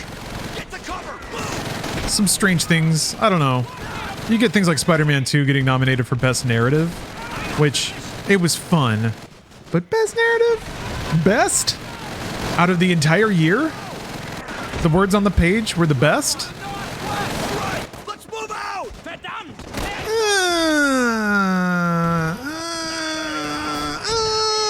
It was expensive, but yeah, it's just like, it's the one everyone played. People that vote on awards probably didn't play a lot of narrative or finish a lot of narrative games. So I think there's like budget, marketing, and brand also determine what people play as the year goes on. So like, think about it this way. If I'm in media, and I am, theoretically, I need to stream the games that people want to see. And if I'm producing podcasts and episodes of gaming news, it's got to be all around the most popular stuff because that's what gets the views. So if that's what I have to be knowledgeable on to produce media that people resonate with, that's what's going to be in my bank when it comes time to vote for stuff.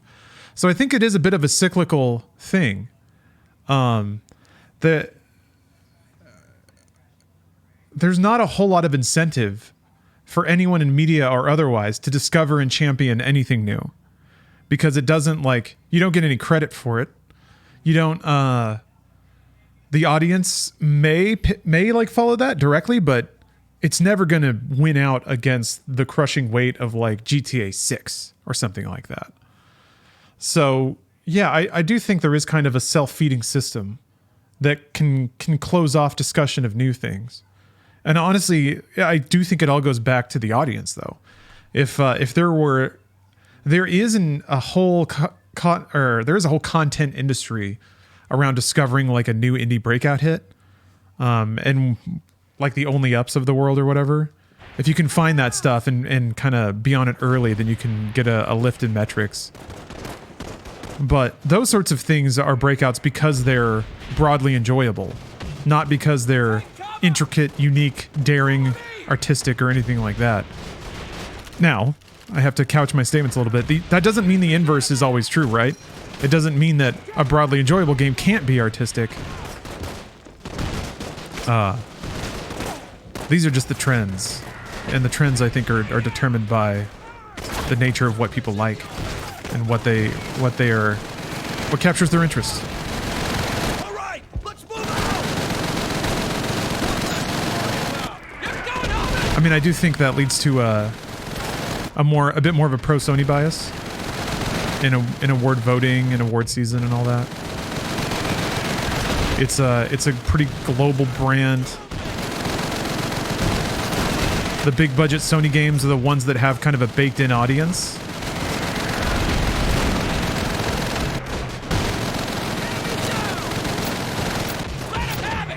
People who own Xboxes angry lol Starfield. I don't know that anyone's angry about it. Eliminate German mortar teams. Okay. Most people seem pretty chill. I think maybe people want them to be angry. It's fun to imagine Star Wars apologists just mauling. But I don't know, most people are just like, yeah, it's kind of mid.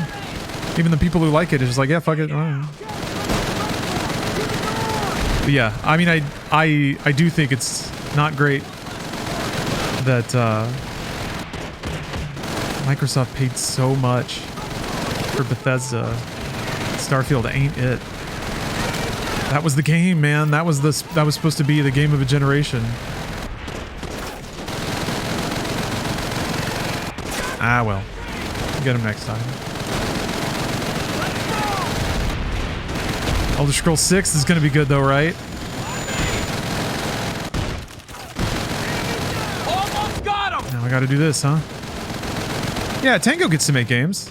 Tango and id Software are some incredible gets. And it does make me feel a little bit cozy that like Microsoft owns Doom and id Software. SK! Here's to more gaming. Oh, we're gonna get some gaming going today. How am I supposed to... Oh, that's how.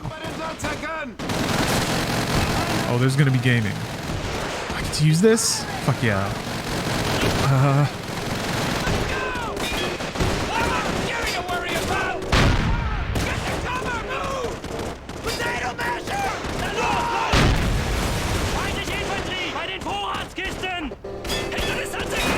Oh, so immersed. Oh my god.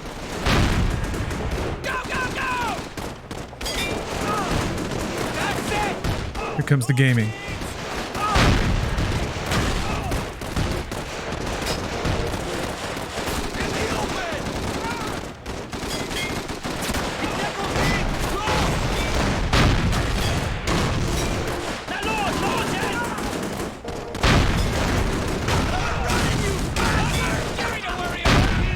I guess these guys are just invincible. They're just set dressing.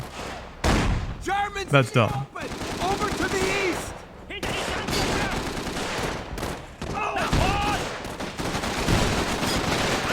Bazooka. Germans in the open. Northeast. Whoa.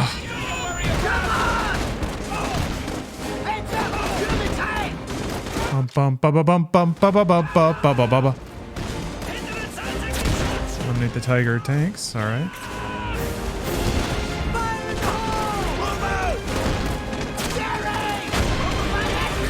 Camera Bob sucks.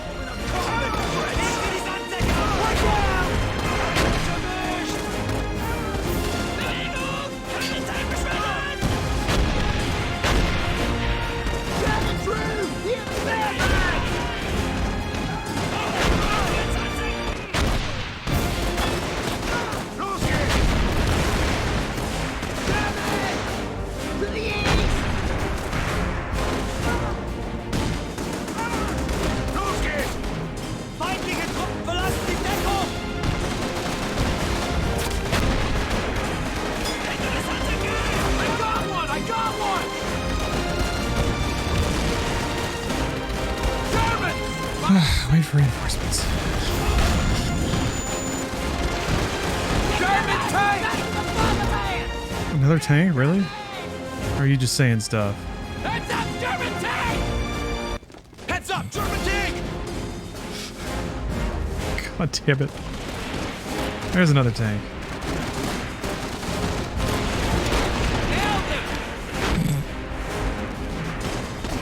God, I can see the enemies despawning.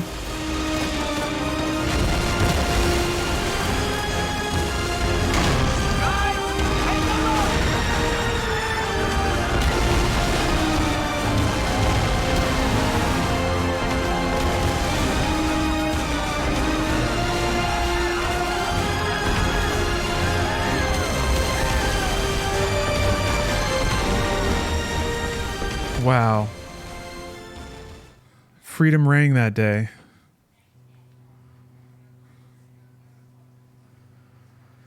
Oh.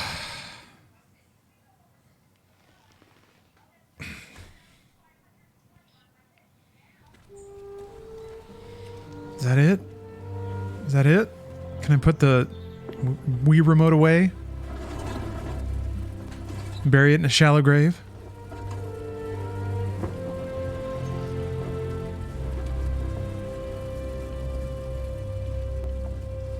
No, wait, somebody said you have to raid Hitler's secret house.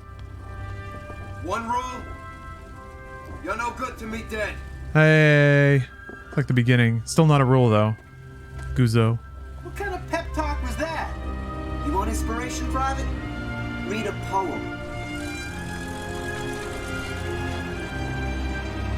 Canadian and American reinforcements arrive. June 4th. The Falaise Gap and close off any route of escape for the retreating German soldiers.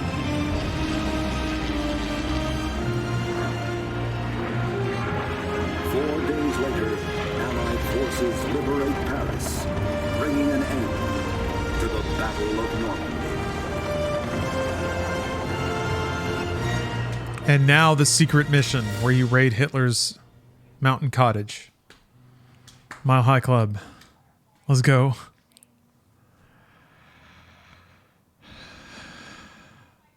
Hitler's secret cottage has blasted off into space.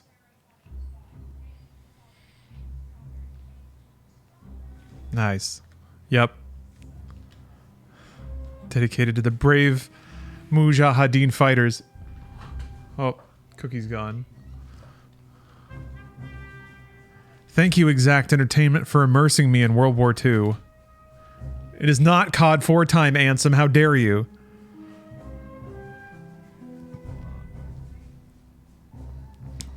Because first we have to play Call of Duty: Roads to Victory, the 2007 PSP game that came out in 2007.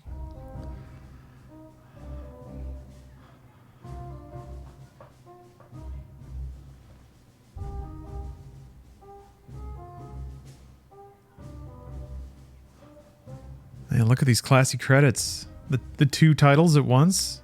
They're moving in different directions. Cool shit.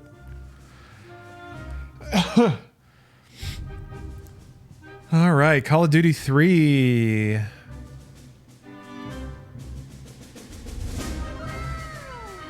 Oh, great codding out there. Thank you, Cyber Fisherman. Thank you very much. It's actually kind of tough to separate my COD experience from the immersiveness of the motion controls. But it did run like shit and it looked like shit. People say that the game is quite a bit different on controller and running at 4K 60, which apparently it does no problem. Xbox backwards compatibility. All those things may be true. But I played this one instead. I got one, count 'em, one successful grenade throwback over the course of the entire game. And I want to say over maybe 15 deaths. Although you would justifiably question it being a successful grenade throwback given that I didn't kill anyone with it.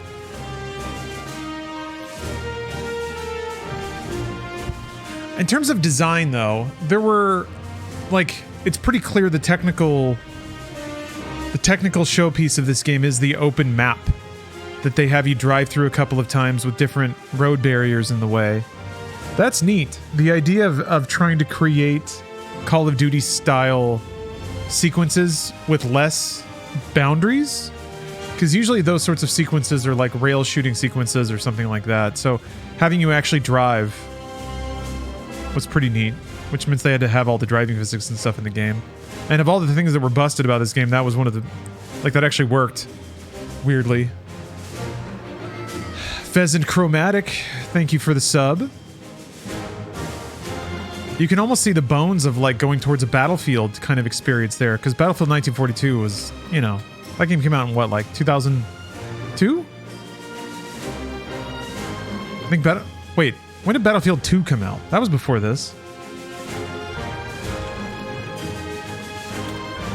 That was 2005. Yeah, 1 year before this. So I think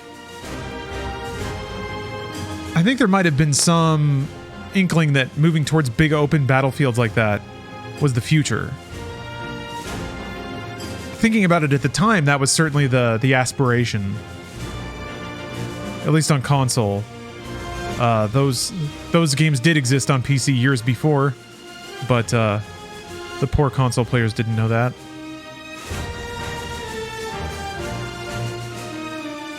I know I've seen Adam Gascoigne's name in other games, because he's got a very unique name. I remember seeing that.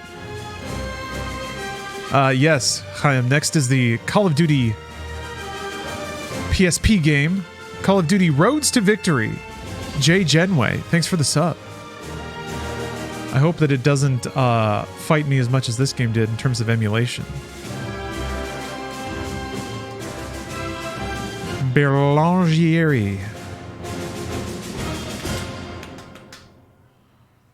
Is that going to be now? Yes. Actually, I might take a food break. Oh, he works at id. Maybe that's why. Ah, Road Doom 2016 and Eternal Lore. Ah, there you go. Does the Dudathon involve any zombie mode playthroughs? Yes. Theoretically, all of them. I've never played a zombies before, so I want Steph to carry me through zombies, which might mean I have to buy all of the zombies CODs twice so that she plays them with me. We'll see.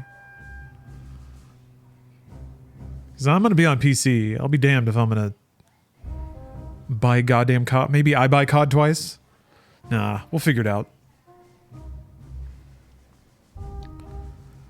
I've had enough of console CODs, that's for sure. I'm gonna chuck this Wii U in the trash. I actually hung on to this thing because it has all of my virtual console stuff on it. But I don't know why. Because I could just emulate anything. And it's very slowly getting rolled out to Nintendo Switch Online. I don't know. For some reason, YouTube wanted me to watch Dude Soup number 47 from 7 years ago, in which you say that a gamer is someone who knows the industry. And then here you are, recognizing the name in the credits from a 2007 game, True Gamer. I'm glad I defined that back then. The discourse needed my input. Everyone was asking, what's a gamer? IMO Treyarch has made some of the more memorable and worthy CODs when it comes to story and actual passion. Yeah, I am excited to see. I haven't really played many Treyarch CODs, so I'm excited to experience their Call of Duties. Because Big Red 1 was quite good. This one was interesting. Again, it's difficult to separate some of the rougher spots from the motion controls. No, like, the fact that they just drill you, like, through smoke and through things that should obscure vision don't. But they do obscure my vision because I'm a human being with eyeballs. So there were things about this game that were not great, just from a design perspective, that has nothing to do with controlling. Some of that AI was a little silly. Like, it was beatable, but you had to go into COD mode to do it. which is like hiding behind rocks and shooting people's legs through angles where they can't get you. And like, that's not the most fun. It's not that bad when it's a mouse, but if it's a controller, or good God, if it's a Wii remote. The Smoke and Bushes stuff was in the 360 version too. I would have expected that, yeah. That's some like AI tomfoolery that they didn't have time to write or finish. And yeah, the like weapon jerk is really high. So the combination of those things, like, it wouldn't be so bad if the weapon jerk were lower, especially when you're ADSing, especially with motion controls. Jesus Christ.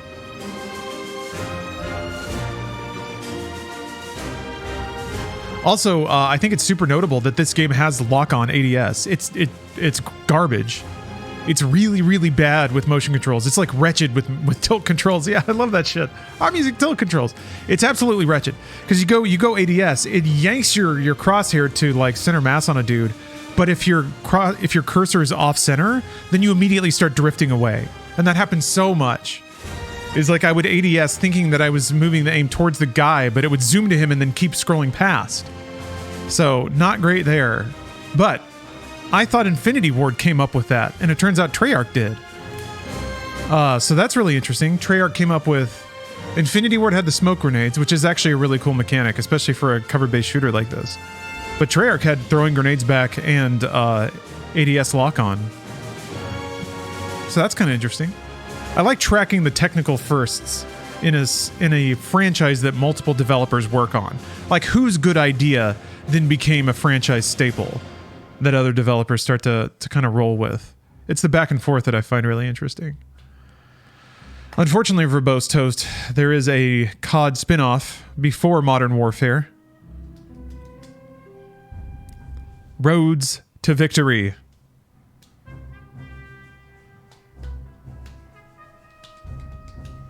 We don't need to press F for Activision.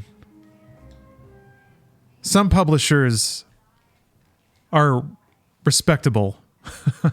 Activision is a business, and I shouldn't resent them for that, but I kind of do sometimes. Sometimes businesses don't have to be assholes, and they choose to be. I mean, like, Modern Warfare 3. Come on now. Although people seem to like the multiplayer quite a bit. It's all hoppy. Oh! We got real thank you for your service interviews. Hell yeah. I'm gonna watch those in just a minute. I wanna get a full look at what's going on here. Okay, character profiles. Gun profiles, all right.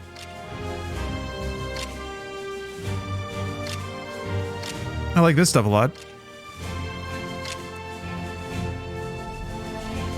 Only for killing Tony Hawk's Pro Skater and Guitar Hero? I mean, they'll kill anything. They'll kill COD if it makes the money. They're trying. We're in that phase now. Oh, they just reverted it back to 2019 and everyone likes it again? So you had Call of Duty, or New Call of Duty, and then Call of Duty Classic. Got assigned to the company up in the hedgerows, and they had just come off of a pretty bad beating up a hill number. Everything was hill number, I don't know, 122 or something. Didn't make any difference. We were some of the first replacements that they got in, and that started the go-round.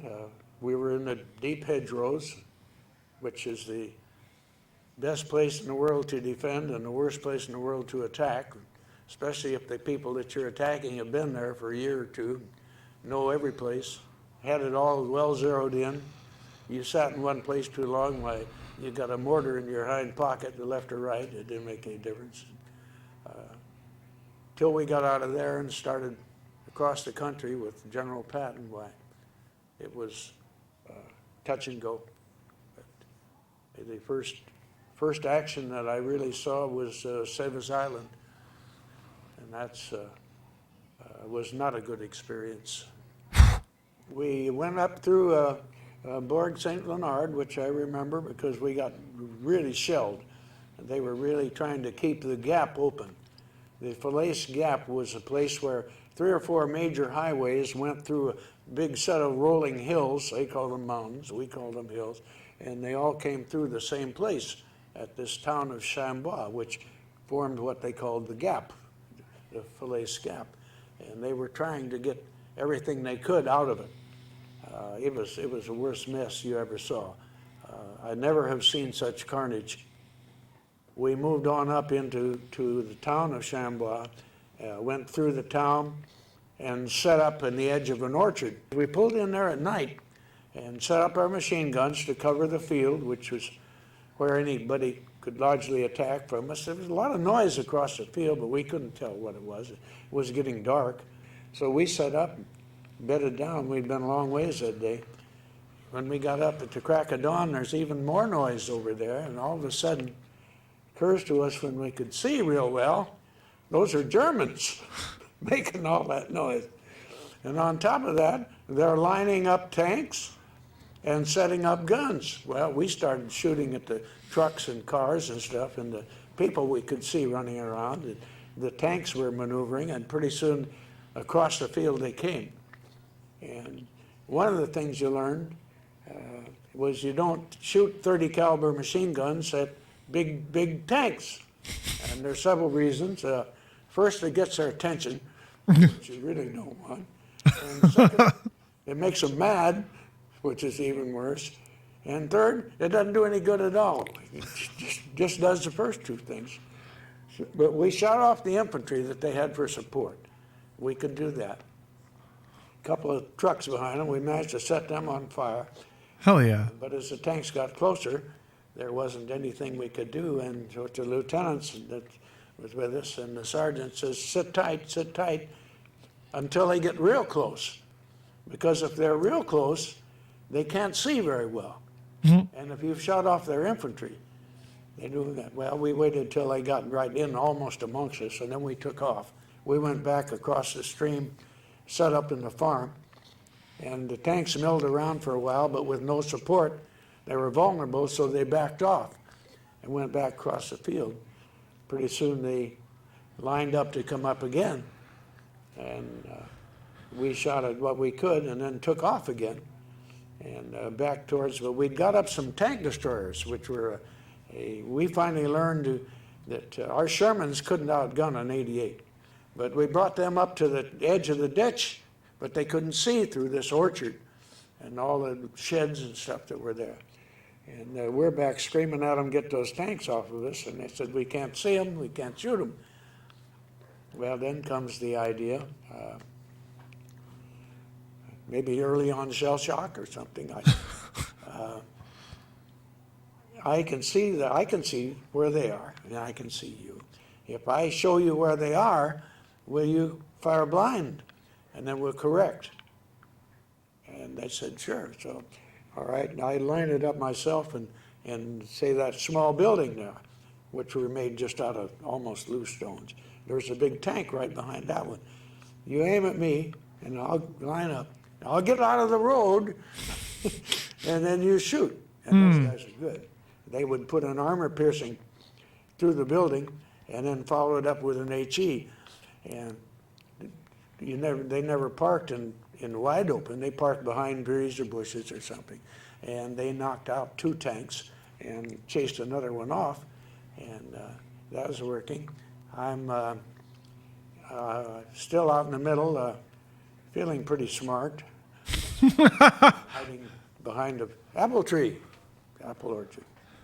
Well, I didn't see the 3rd tank, or the 4th tank, or whatever one it was, and he shoots me right through the apple tree. French apple trees are not worth a damn. Bullet penetrated the tree and most of the way through my leg without ever hitting anything vital. What the sensation is, I don't recommend it, but it felt like being hit with a sledgehammer. And I honestly couldn't tell you whether I had a leg, didn't have a leg, it was busted, or I could run like hell.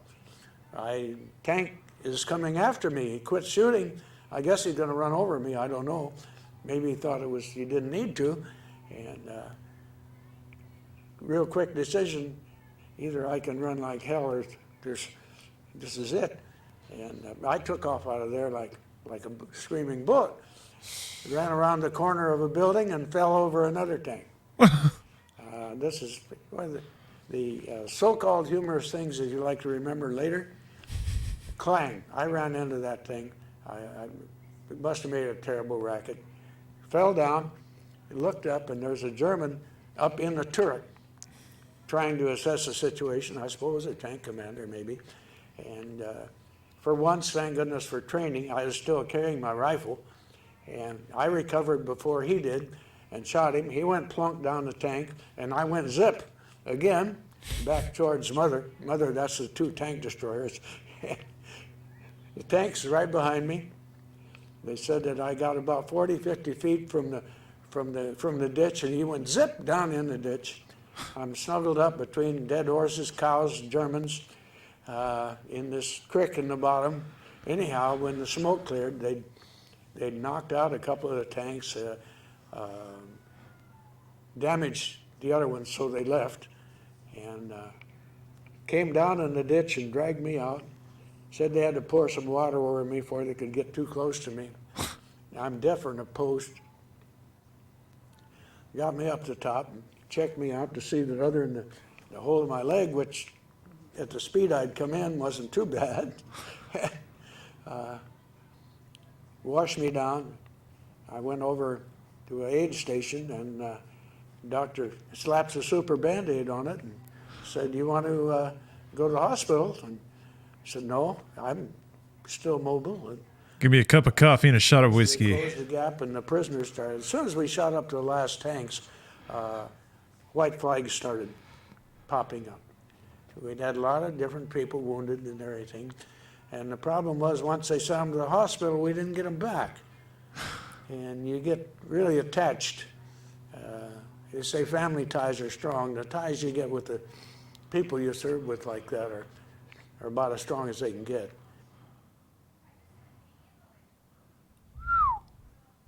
God, what a story.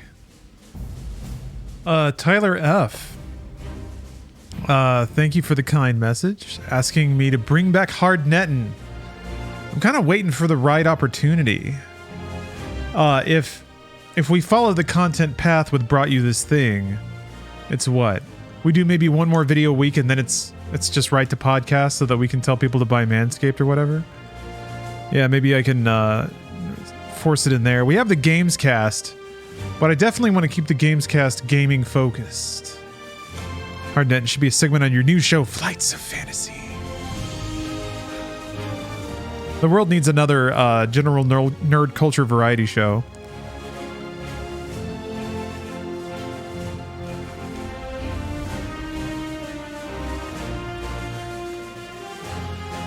All right, let's move on down the hero line. Man, my Wii remote turned off. Veteran interview with Sergeant Stan Marcotte.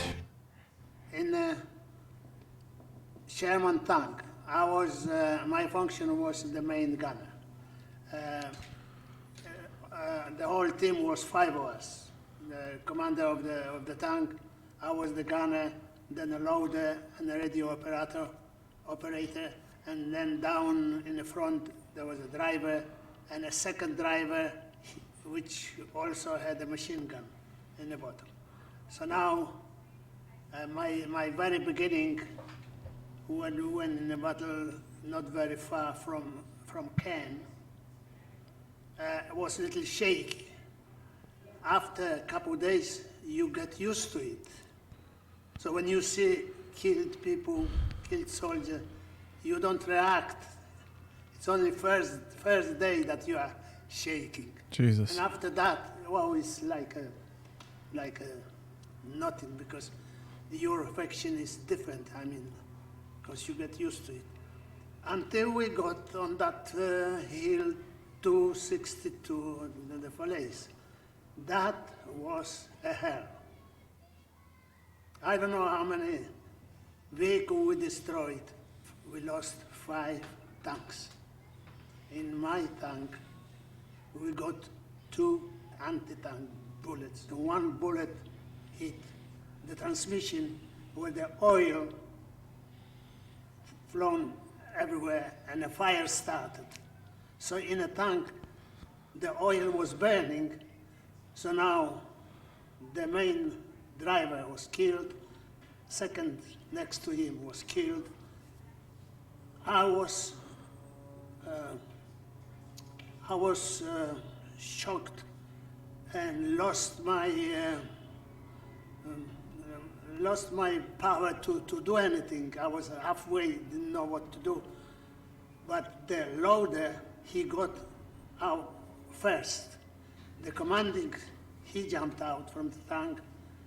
The loader and the radio operator, by me, he got out, and I hardly came to the tower, to the opening on the top. And he helped me out. He grabbed me in here by my arms in here, and he helped me to pull me out. But he left me halfway hanging. He fell because he burned more inside, because the flame was going through the hole, and my legs were burning. By the time I got out. What's up? So one thing I remember up to the day. For a moment, I was thinking, what is heavier, the legs or my head? If Well, the legs are heavy, just a minute. There's we're respecting our heroes for the moment. if my head, Late Veterans Day. then Yeah, sure. So, and I fell by the tank and lost my Oh, jeez. memory Sorry. and conscious, and that was all. When I woke up, I was about maybe 300, maybe 500 yards away in the woods, and somebody covered me with some kind of a blanket. But already my blood was all over, and I was burned. My hair Dude was in a tank. It caught on fire. what was left on me, it's on this side. But this side was already completely burned. My trousers on one legs. And so anyway, my legs were burned very, very bad. So I lay down for a couple hours, and we were laying on one part. Maybe there was about 40 of us or 30. And the German came, and they were hitting a little one officer because somehow they felt that he knows German. And they were asking if he speak German and so on. And he said, no, but they were just playing with him. And that was about an hour. They're playing with him? Suddenly, our unit came, they ran away. Huh. So, my fighting was short because between Cairn and Falaise, that was over a month. And that was all.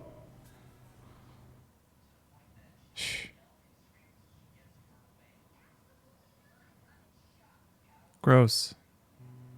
Okay, Steph. Lay it on me. Steph discovered a new trash reality show called Party Moms.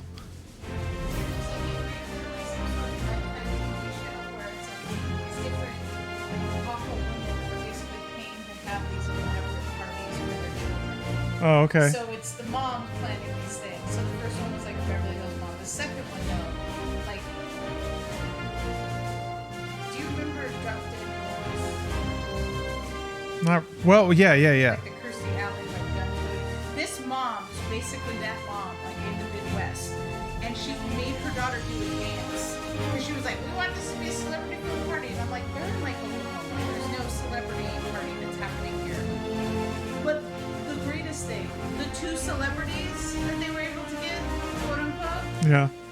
a really bad Britney Spears impersonator, Oh. and a Perez Hilton impersonator. So let's talk about what year this is. And it's a Perez Hilton impersonator. How awful. How awful. We lived in the early 2000s. That was allowed. That was encouraged. Perez Hilton impersonator. Yes, why? It was like so teen, and you're just like it just made my face want to melt off thinking about it. Perez Hilton. Was there footage of the party? Like, did you They show actually? the party, and like they're like, oh, here's the MC of Perez Hilton impersonator. And I'm like, what? Like, no! He's reformed. No, it's fine now. He's sad about all the people he made fun of, I guess. Maybe we could actually book the real one for our parties. Yeah, he lives out here. It's Yeah. fine. It makes sense. What are his rates? There was a team who made money in the early 2000s by being a Perez Hilton impersonator. Think about that. He had to have had, that was like a little cottage industry he was running in like Oklahoma or wherever this was. It was just the Midwest with a really bad storm. And I was like snow, Yeah. bad snowstorm. So I was like, all right, this is clearly a state in the middle somewhere. Some Tornado Alley. Yes, Yeah. but Perez Hilton, that kid made. How many parties do you think that the Perez Hilton impersonator performed at? I don't know. I don't know. That's just another world.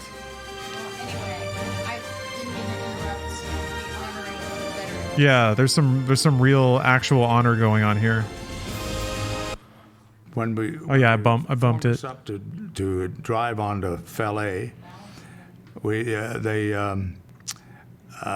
the army. Well, it's not up Halloween front, anymore. including the British Churchill tanks. They brought those in, and they lined us up all 10 abreast. No more, or some more June 4th? June 4th. The tanks. Yeah, we'll see. We'll see what Roads to Victory starts as. They pulled a tank behind it, an armored tank behind holding the fluid, and the line ran through the tank, and they shot the fluid out the front end about. They would hit. What about Big Knee Lover? Yards, I think Big Knee Lover's still out there loving knees. and just burnt everything in front of them. And behind that were the Sherman tanks. And then after that, the Bren gun carriers, which were a British Canadian. Oh, Java Bean, thanks for redeeming Gamer Stretch. Vehicle, open on top. I've been getting back in ring fit, so I'm real sore right now. And we all rode. We were riding. In fact, I was in Scout Platoon. We weren't necessary to be out front. We were in the back, riding in a soft skin vehicle, as the rest of the division was. The rest of the Argylls were anyway, and. So we rode in these vehicles and went right across country about 20, 25 miles. And just, I don't know, it was just hilarious to see this thing all lined up moving. And it was like a Wild West show already. The fellows were shooting their guns off and yelling and screaming and having a ball. In the meantime, out front, they were burning up the Germans as they went with these tanks and just swept right across country. It was really a sight to behold that I would probably never see again and never would. But it was really worthwhile to see. The regular German soldier was just got some like good pops out of else. that. And they were just guys. I mean, they were easy to get along with, and some of them were happy to get captured, but not the SS. The German soldiers themselves, they were frightened of the SS themselves, okay? Interesting. Because sometimes if they were told not to retreat, they had the SS behind them to make sure they didn't retreat, and they shoot their own men. And this P-38 that I took off this officer, we were on a sweep, and I was about to walk up. We were stationed over maybe 50 or 75 yards apart. And I came across this walkway up, driveway up into the barn, and I was going to go up into there, see if there's anybody up there. And all of a sudden, a person yelled from the ditch, he said, "Don't go up there, you better come down here with me." Spoke in very broken English. And I jumped in the ditch with him. Zeta Link. And thanks for the sub. He was a veterinarian, and he was educated in England. And thus the broken English. But Yeah, I don't know what the cameraman is all about. I took his gun from him. Broken English from England? And he said, "There are 3 SS in that barn. Oh. And they'll kill me just as quick as they'll kill you." So I fired a couple of shots off to get the other guys to come around, and we got the 3 SS out of there. One of the guys got up and threw a grenade and got them out. Didn't hit anybody, but they got them out. In another case, the next day we were out doing another sweep, and we ran across a whole platoon of SS. and we had a little battle fight with them, killed 2 of them before they gave up. And but they were miserable. They were just really, really, really bad. I mean, they were miserable, bad to deal with, you know, not friendly, not anything, just really bad.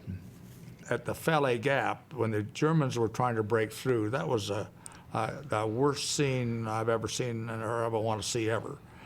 The Germans kept trying to push out, and they kept just mowing them down. And the Germans used a lot of horses. And the horses were piled up, and the bodies were piled up, and they just kept trying to break out. That was a really horrendous experience. We were just scattered along an area. In fact, where we were, the Germans from the battle before were still laying there, you know. So we were just kind of. It was at night, and we were around a farmyard actually. And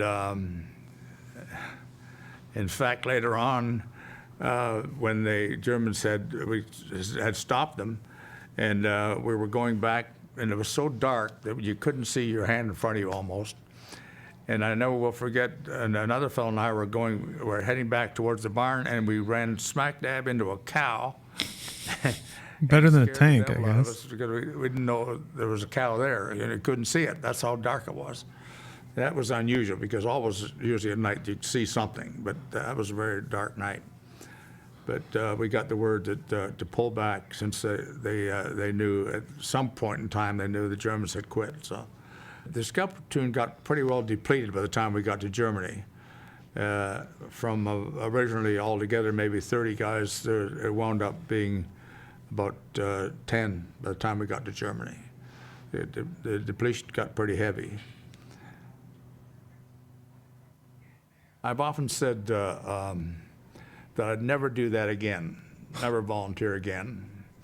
But I wouldn't trade my experience for anything I've ever had, anything I've ever done. I think those 5 years I spent in the Army taught me more than I could have ever learned in any kind of schooling operation. Damn. Yeah, Harry. Finished Call of Duty 3. Call of Duty PSP is up next. I don't know that it got fun. The final levels were a little more scripted. Like, there was a little more effort put into some set pieces and things. Hello, Tony P. Yeah. Man. Insane to think about. Yeah. Thank you for your service, vets. Man, it's frustrating to think about the greatest generation, really. Like, kicked fascism's ass, and especially in the US, came back and like voted for a lot of public programs, and like FDR got all that shit set up, sky high wealth tax and stuff. I guess McCarthyism flowed pretty soon after, so it wasn't all rainbows and sunshine, but one of those, like, hard to argue that the world was changed for the better within the span of like 20 years by that generation.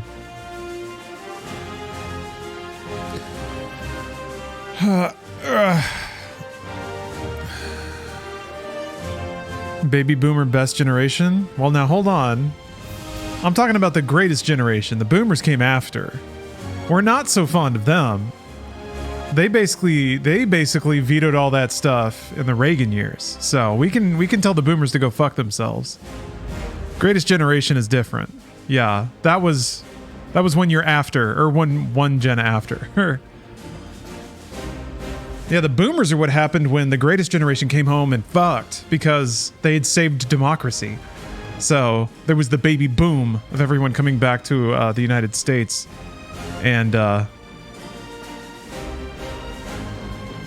yeah, boomers brought back Nazi shit but hid it in politics. Yeah, boomers brought back like religious fundamentalism and like really got it coded into government. I mean, I'm not a historian, so there's I'm not the right expert to weigh in, but yeah, millennials are the best. It's true.